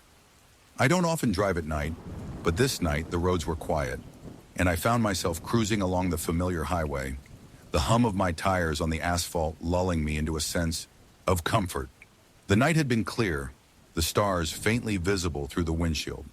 But as I passed the familiar landmarks, an old barn, a rusted sign pointing to a nearby town, the fog started to roll in. Not the light mist that you sometimes get in the morning, but thick, cloying fog that swallowed up everything in its path. The headlights barely cut through it, and I found myself slowing down, my heart starting to pound with a creeping sense of unease. The road I was on wasn't a main highway. It was a back road, winding through dense forests and fields. I'd been down this road before, but tonight it felt different, like the fog had changed everything. I reached a crossroads up ahead, a place where the road split into two directions. I wasn't paying close attention, my mind wandering as I thought about the day ahead. I took the right turn instinctively, without even looking at the sign. I had only driven a few miles when I noticed something strange. I hadn't passed a single other car, not one. It was late, yes, but I'd never seen the road so empty, especially not on a Friday night. My eyes darted to the rear-view mirror, and that's when I saw him. A figure standing at the side of the road.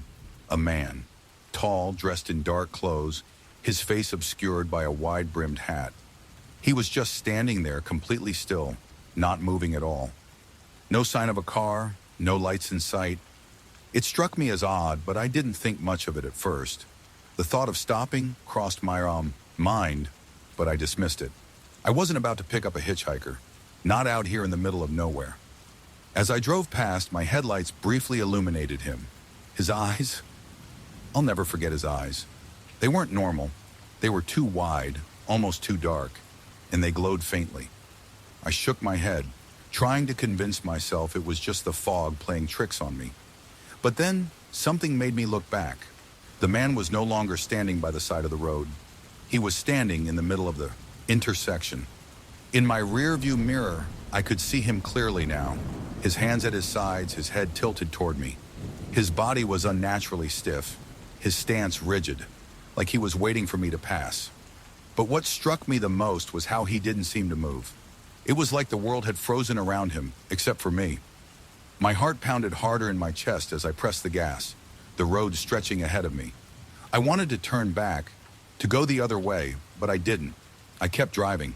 I thought I could just get away from him, from whatever was happening, but I couldn't. No matter how fast I drove, no matter how far I went, it was like he was always there, in the distance, waiting. I couldn't shake the feeling that I wasn't alone. The air felt colder, denser, like the fog itself had started to seep inside my car. The headlights flickered, and I glanced at the dashboard, my fingers tightening on the steering wheel. That's when I saw the sign, a small, weathered wooden sign that I didn't remember seeing before. Crossroads, it read, scrawled in fading paint. I slammed on the brakes, but it was too late. The fog had grown even thicker, obscuring everything. The road ahead was swallowed by the mist. I tried to pull over, to stop and figure out where I had gone wrong, but my eyes kept darting to the rearview mirror, half expecting to see him again. The crossroads. I had made a wrong turn. But how? How had I gotten back here? This wasn't the way I had come from. It felt like the road had looped around, and I had ended up at the same place again. And then I heard it. A tapping sound, light but distinct. It came from the passenger side of the car. I froze. My pulse spiked as I slowly turned my head to the side. There, just outside the window, standing in the fog, was the man. His wide-brimmed hat cast a shadow over his face, but I could still feel his eyes on me, even if I couldn't see them. The tapping continued, and now I realized it was his fingers on the glass. I didn't know what to do. My mind raced, my heart hammered in my chest. Should I open the window? Should I ignore him? I couldn't move. I couldn't think straight. The tapping stopped, and then he spoke. "You shouldn't be here." His voice was low, smooth, almost calm, but it sent a chill running down my spine. I didn't know what he meant. What do you want?" I stammered, my voice cracking in the stillness of the car. He didn't respond right away. He just stood there, staring at me through the fog. The mist had started to move, swirling around his feet like it was alive, like it was following him. His hands never moved from his sides, but I could feel the pressure, like he was slowly closing in on me. I couldn't breathe. I had to get away. Without thinking, I threw the car into drive, hitting the accelerator with all my strength. The tires screeched on the wet pavement as I sped off, but when I looked back in the rearview mirror, I didn't see the man. He was gone. There was no sign of him anywhere. I took the next exit, desperate to get away from the crossroads, from the man, from the fog. The road eventually opened up, and I could see the lights of the nearby town in the distance. My hands were shaking as I drove into town, and I didn't stop until I reached a gas station. I parked the car and sat there for a few moments, trying to calm my racing heart. The rain had stopped and the fog was thinning, but I could still feel the coldness lingering in the air. The sensation that I hadn't escaped whatever that man was. I tried to tell myself it was nothing, that I was tired, that I had driven too long. But when I walked into the gas station, something caught my eye. The same crossroads sign. It was pinned to the bulletin board inside, and on it, beneath the faded lettering, was something new, something I hadn't seen before. A name and a date. The name was mine. I don't drive at night anymore. Not on that road, not anywhere. The crossroads are still out. They're waiting. And every time I see fog, I wonder if I'll ever be able to escape that night. Story 26, The Road to Nowhere. You ever hear those stories about people taking a wrong turn and ending up somewhere they're not supposed to be? A place that wasn't even on the map? Maybe it's the kind of thing you'd brush off, thinking it's some kind of urban legend. I used to think the same way, until it happened to me. It started on a weekend trip to visit my cousin Carla, who lived a few hours away. The drive was supposed to be simple. Hit the highway, go straight for about 2 hours, and then I'd be there. That's what my GPS told me, at least. But somewhere along the way, I made a mistake. Maybe it was fatigue. Maybe the rain was messing with my eyes, but when I looked at my GPS screen, I realized I had strayed off the main highway and into a set of back roads. At first, I didn't think much of it. I figured I could get back on track in a few miles. But the further I went, the more the landscape around me started to feel wrong. The trees were dense and close, their twisted branches hanging low like something out of a nightmare. The air had a damp, earthy scent, and the road itself was winding and narrow. The kind of road that felt like it was built by someone who never meant for cars to drive on it. I checked the GPS again, but there was no sign of the highway I was supposed to be on. The screen just showed a series of winding, unnamed roads leading deeper into the forest. I tried to make a U-turn, but every time I tried, the road seemed to curve in the opposite direction, pulling me further into the unknown. I began to feel uneasy. Something about the silence was unnerving. No wildlife sounds, no distant cars. Just the soft hum of my engine and the sound of the tires on the wet asphalt. And then, the fog rolled in. It wasn't gradual. 1 minute I could see a few yards ahead, and the next the fog was so thick that I could barely see the hood of my car.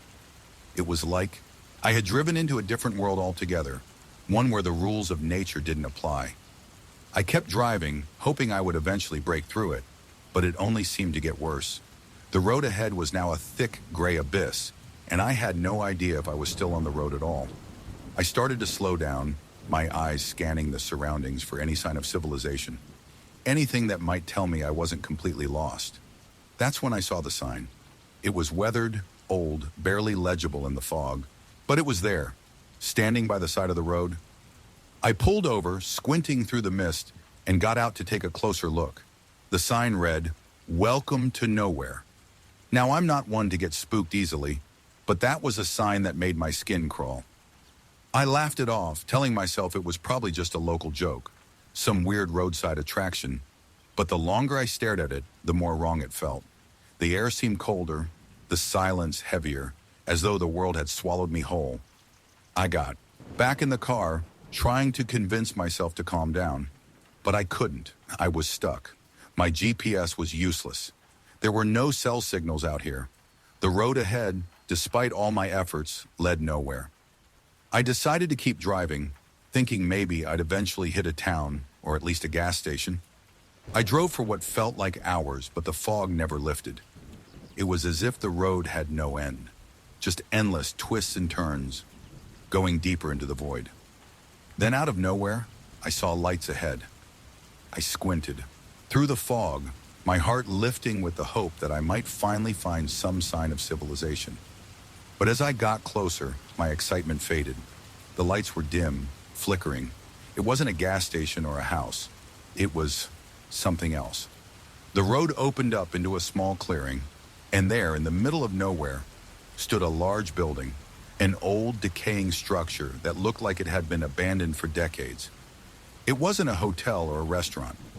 No, this was a mansion, but it looked more like a haunted house than anything you'd want to stay in. The windows were boarded up, the wood rotting. There was no sign of life, no movement. Yet the lights in the windows flickered as if someone or something was inside. My mind screamed at me to turn around, to keep driving, but something else pulled me in. It was like I had no choice. My car seemed to move on its own as I rolled toward the mansion. I parked the car just outside the gate. My hands were shaking, my nerves on edge, but I didn't know what else to do. I turned off the engine and sat there for a moment, staring at the dark building in front of me. The air outside was cold, biting even. The wind had picked up, whistling through the trees. I got out of the car, deciding I would just knock on the door, maybe ask for directions or a place to stay until the fog cleared. But as I walked closer to the mansion, something felt wrong. The closer I got, the heavier the air became. It wasn't just the cold.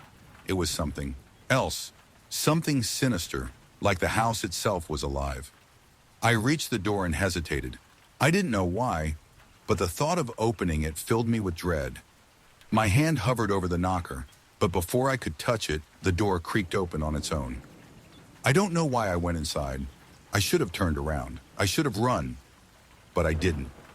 I stepped inside the mansion, and the door slammed shut behind me. The smell of damp wood and mildew hit me hard, and I almost gagged.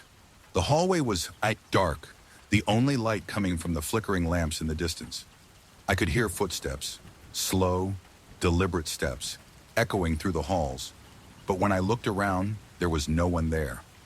I called out, asking if anyone was home, but my voice seemed to disappear into the vast emptiness. I walked further into the mansion, the floorboards creaking beneath my feet. The deeper I went, the more oppressive the silence became. And then I saw it, a figure standing at the end of the hallway. Tall, dark, cloaked in shadow. I couldn't see its face, but I could feel its eyes on me, watching, waiting. I froze. My heart was pounding in my chest. I wanted to turn around, to run, but my body wouldn't move. The figure began to move toward me, its steps slow but sure, like it was dragging the weight of time itself. As it drew closer, I saw something in its hand. A key. It held it out to me, silently, as if it was offering me a choice. I don't know what possessed me, but I reached for the key. The moment I touched it, everything around me shifted. The walls closed in, the air thickened, and I could hear a voice, low and echoing, whispering in my ear. "Welcome to nowhere." I don't remember what happened after that. The next thing I knew, I was back in my car, sitting in the clearing, the mansion nowhere in sight. The fog had lifted, and the road was clear. I drove home that night, but I couldn't forget what had happened. I still can't. The key, the figure, the mansion that never should have been there. None of it makes sense. But I know one thing for sure. I'll never take a road like that again. And I'll never forget the feeling that I wasn't supposed to leave that place. The road to nowhere isn't a road at all. It's a trap. And once you're on it, you're never truly free. Story 27. The Endless Road. It's funny how the mind can play tricks on you. How the familiar can suddenly turn into something strange and terrifying. It starts small, just a wrong turn, a missed sign, and before you know it, you're trapped in a place where logic no longer applies. That's what happened to me one dark, rainy night on a road I thought I knew all too well. It was just another business trip, a short drive from the city to a neighboring town, a route I had taken countless times. The highway was clear, the roads wet from a brief downpour earlier in the evening. The drive should have been easy, but something about that night felt off from the moment I got in the car. I wasn't tired, not really. But as I drove, something seemed to shift. The night grew unnaturally quiet. The radio, usually a comforting presence, had fizzled out, leaving nothing but static. I fiddled with the dial, trying to pick up a signal, but it was hopeless. I was in the middle of nowhere. The streetlights were few and far between, and the rain had started up again, this time heavier than before, reducing visibility to a few feet ahead. As I neared an exit I usually took, I noticed a sign that caught my eye. I didn't remember seeing it on previous trips. Dead Man's Hollow, the sign read, with an arrow pointing down a narrow road to the left. It was a strange name, one that instantly set off alarms in my mind. I laughed it off.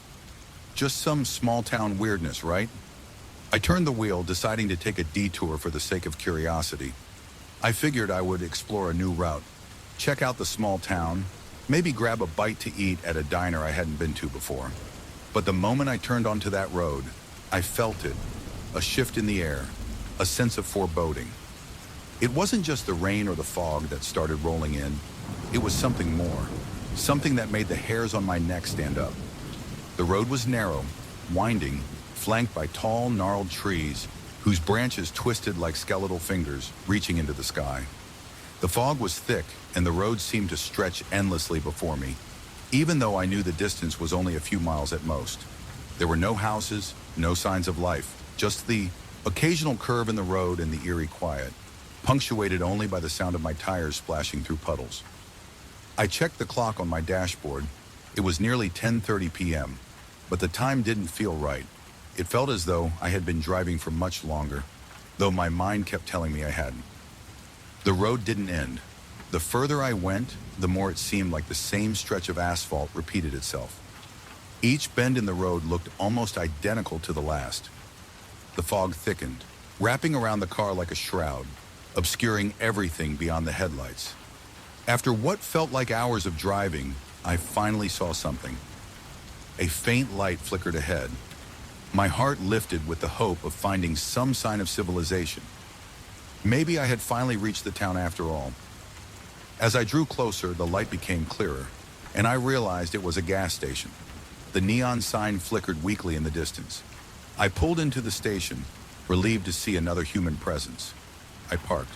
Under the small canopy, the rain tapping lightly against the roof of my car. I looked around. The station was old, rusted pumps, a small, unkempt convenience store. The lights were dim, and I could see the shape of a person standing near the door. I stepped out of the car and walked toward the door, eager to stretch my legs and maybe ask for directions. As I approached, the door creaked open, and a man stepped out. He was tall with a long coat that seemed to swallow him whole. His face was pale, his features hidden by the shadows cast from the dim light. "Can I help you?" he asked, his voice low and gravelly. I nodded, offering a polite smile. "Yeah, I'm just passing through. Do you know how far it is to the nearest town? I think I've lost my way." The man stared at me for a moment, his eyes wide, almost too wide, like he hadn't blinked in a long time. He didn't say anything for a few seconds, and I started to feel uneasy. Something wasn't right about this whole place. "You took the wrong road," he finally said, his voice barely above a whisper. "You shouldn't have come here." I laughed, trying to brush off his words. "I'm sure I'll be fine. Just need a bit of rest. Maybe get back on the main highway." The man didn't smile. "There's no going back," he said, his voice hard and final. "The road doesn't lead anywhere but here." I didn't know what to make of it. I stepped closer to him, trying to gauge his intentions, but something in his eyes made me take a step back. I couldn't put my finger on it, but he seemed off, like he was hiding something, or worse, like he knew something I didn't. "Where exactly is here?" I asked, trying to sound casual, though my nerves were starting to get the best of me. The man's face remained unreadable. "Nowhere," he said. "You've crossed over, and now you're stuck. The road keeps you here. It doesn't let anyone leave." I didn't know what he meant, but the unease in my stomach was turning into something much darker, something I couldn't ignore. "You're crazy," I said, almost too quickly.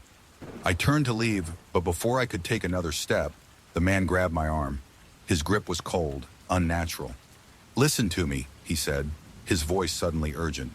"Once you take this road, you never leave. No one does. They try, but the road just brings them back. Over and over. The fog never clears. The sign never leaves." I jerked my arm away from his grip, panic rising in my chest. "This is insane. I'm leaving now." I ran back to my car, the feeling of his eyes on me burning into my back. I could hear him calling after me, but I didn't stop. I didn't look back. I got in my car, slammed the door shut, and started the engine. I floored the gas pedal, desperate to get out of there. The road stretched ahead of me, but no matter how fast I went, it felt like the same stretch of road was repeating itself. I took a turn, then another, but the scenery didn't change. The trees, the fog, the occasional curve, they were all the same.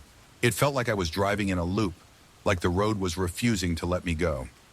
I looked at the dashboard. The time was still the same as when I had first arrived, 10:30 p.m. The clock hadn't moved. That's when I realized something was horribly wrong. I wasn't going anywhere. The fog was closing in around me, and the road seemed endless. No matter what I did, I couldn't escape. The gas station, the man, the endless road. They had all become part of the nightmare. And now I'm still driving. I can't stop. The road won't let me. Story 28. The Watcher in the Storm. It's easy to dismiss the feeling of being watched. After all, it's just the mind playing tricks, right? The shadows in the corner of the room, the flicker of a reflection in a window. But what if it's more than that? What if someone or something really is watching you? And what if one night that feeling turns into something far more terrifying? I'll tell you what happened to me. It was a dark, stormy night. The kind of night where the wind howls like a living thing, where the rain slams against the windows with such force that it feels like the house might collapse.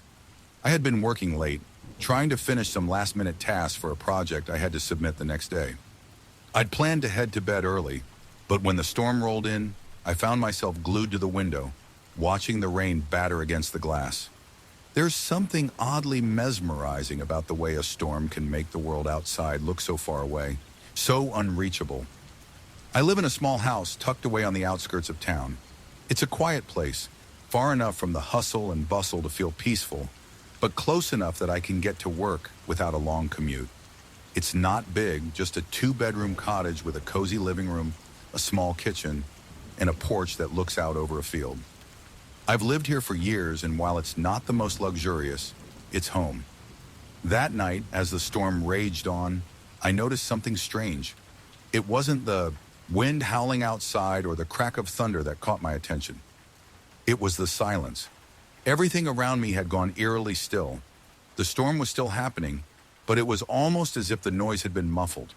The wind, the rain, even the distant rumble of thunder seemed to fade away into nothing. I shook it off, attributing the weird stillness to the storm itself. But as I stood there by the window, something in my gut told me that it wasn't just the storm causing the odd silence. It was something else. I glanced around the room, scanning the dark corners, the shadows lurking in the edges of the house. And that's when I saw it. A figure standing just outside the window, staring directly at me. My breath caught in my throat. I could barely make out the shape through the rain-soaked glass, but there was no mistaking it. Someone or something was standing there, watching me. I froze, unsure of what to do. My mind raced as I tried to process what I was seeing. It was so surreal. The figure didn't move. It didn't make a sound. It just stood there, perfectly still, in the pouring rain. I could see nothing more than a shadow, a tall silhouette, but it felt like its gaze was locked onto me. I stared back at it, waiting for something, anything to happen. I should have run. I should have closed the blinds, locked the doors, and never looked back. But for some reason, I couldn't. I couldn't tear my eyes away from that figure.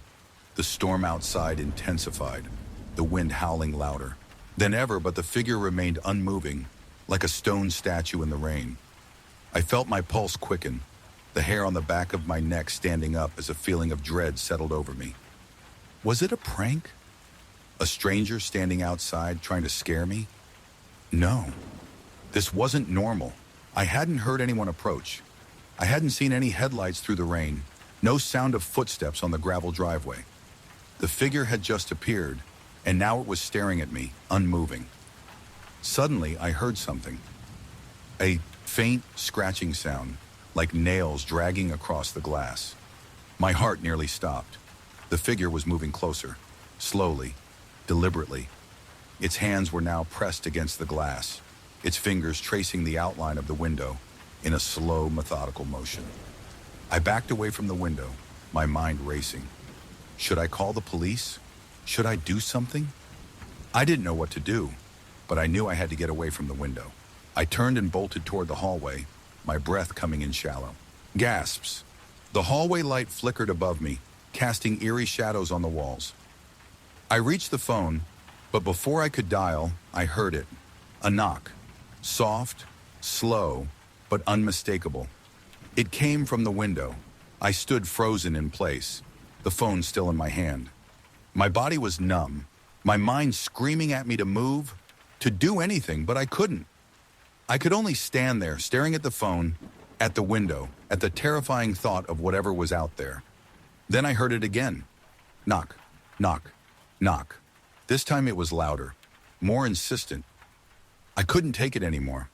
I dropped the phone and rushed into the living room, my hands trembling as I reached for the blinds. I yanked them open, expecting to see, I don't know what, a prankster, a random person. But I didn't see anyone.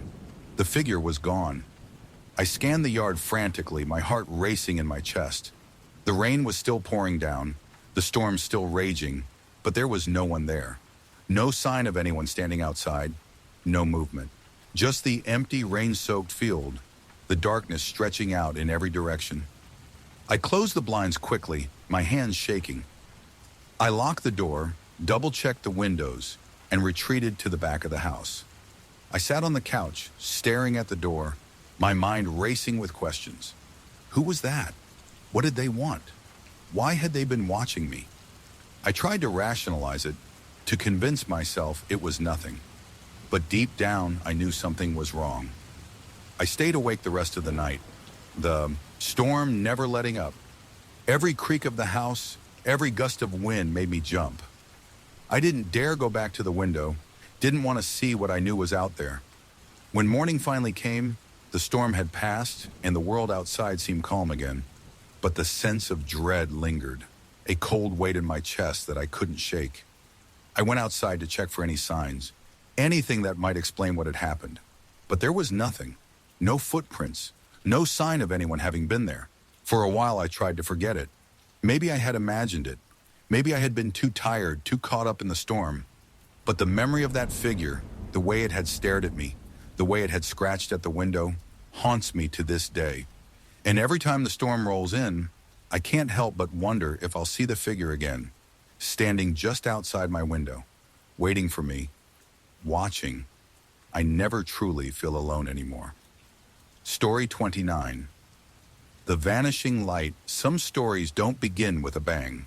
They start with a whisper, a fleeting moment of doubt that slips past unnoticed, a flicker in the corner of your eye, a shadow that seems a little too dark, a little too far out of place, and when you're far enough in, it's too late to turn back. It was a regular night when I first noticed it, just like any other. I was working late in my office, a small room tucked in the corner of the second floor of the building where I worked. The building itself wasn't new, not by a long shot. It was old, crumbling in, places with flickering fluorescent lights that buzzed intermittently. But it was a job, and I had been working there for years without much thought to the place itself. I stayed late that night to finish a project for a client. The hum of my computer was the only sound in the room, the faint tapping of my fingers on the keyboard, the only movement in the otherwise still air. The building had emptied out hours ago, and the only other person left was the night security guard, who I could hear, shuffling around in the hallway. It was nearly midnight when I saw the first flicker. I was glancing down at my phone when the light in the hallway blinked out. It wasn't unusual. The lights in the building were old and temperamental. But then it blinked back on, and I didn't think much of it. A few seconds passed, and I went back to my work. A moment later, it happened again. This time, it was more pronounced. A sharp flash, almost like someone had turned the light off and back on again in a split second. My eyes instinctively darted to the hallway outside my office door, but nothing seemed out of place. The hallway remained as it was, empty, dim, just the flickering light above me and the quiet silence of the building. I tried to focus, but there was an unease that settled into my chest. I got up, walked over to the window and peered out over the dark city below. It was quiet, the streets deserted. I felt a strange sensation in the pit of my stomach, a gnawing feeling that I couldn't shake, but I told myself it was just the isolation, the hours of work. That's when I heard it, a soft click, faint but unmistakable. I looked at the hallway again, this time with more scrutiny. The light flickered once more, this time lasting longer, until it suddenly went out completely. For a few seconds, the hallway was bathed in complete darkness. I stood there in the dim light of my office, staring at the hallway, waiting for the bulb to come back on. But the seconds stretched into minutes, and still, the hallway remained dark. My eyes darted to the security camera in the corner of the room. I had just checked the feed about half an hour ago. Everything had been fine. I walked out into the hall, feeling a sense of dread coil tighter in my chest. The hallway was eerily silent, the air colder than it had been before. I reached the nearest light switch and flipped it, but nothing happened. The light stayed out, and I was left in the thick, unnerving darkness. I wasn't sure what to do. My instinct told me to go back inside the office, lock the door, and wait it out. But something told me that the strange flickering wasn't just a malfunction. It felt deliberate, like someone was messing with me, toying with me. I turned to head back to my office, but just then, I saw it. At the far end of the hallway, a figure, standing motionless, tall, cloaked in shadow, with only the faintest outline visible in the dark. At first, I thought it was my mind playing tricks, but the more I stared, the more real it became. The figure was there, unmoving, like it was waiting for me to do something. I froze. My heart began to race, a primal fear gnawing at the back of my throat. I was alone. There was no one else in the building. But yet here was this figure, standing there in the hallway. It didn't move. I took a step forward, my feet barely making a sound on the carpet. But as soon as I moved, the figure vanished, just like that. One moment, it was there, and the next, gone. I took a deep breath, trying to calm myself. I had to be imagining it. There was no way someone else was here. I wasn't the kind of person to let my mind run wild, especially not after hours of staring at a computer screen. I walked down the hallway slowly now, toward the point where the figure had been. There was nothing, no sign of anyone, just the empty hall stretching out in front of me. But that's when I noticed it. The light, the one above me, flickered again. Only this time, it wasn't just the bulb. It was the entire hallway. Every light, every single one, flickered in unison, as if someone was flipping a switch. The dim light of the hallway grew brighter, then darker, with a speed that felt unnatural, almost mechanical. And then something else happened. A voice, a whisper, low and faint, barely audible but unmistakable. Leave! It wasn't a command. It wasn't a request. It was a warning, one that chilled me to the bone. My mind screamed at me to run, to get out, but my feet were rooted to the floor. I looked around, but no one was there. I was alone, just the sound of the faint hum of the fluorescent lights buzzing above me. The whispering grew louder. Leave, now! It was coming from behind me. I turned around slowly, and there it was. The figure standing just a few feet away, closer than before. Its face was still hidden in shadow, but I could feel it, its presence looming behind me. I couldn't move. My body felt like it was made of stone, like my legs, refused to work, and that's when the lights went out. Completely. No flickering, no warning, just darkness. I don't remember what happened next. 1 minute I was standing there, frozen with fear, and the next I was in my car, driving out of the parking lot as fast as I could. My heart was pounding in my chest, my hands shaking on the wheel. When I looked back, the building was still there, silent, empty, but the feeling that something had been watching me, that it still was, never left. I never went back to that building after that night, and every time I pass it, I feel that chill in my bones, that whisper in the back of my mind telling me to stay away. But now when I close my eyes, I can still hear it, the whisper. Leave.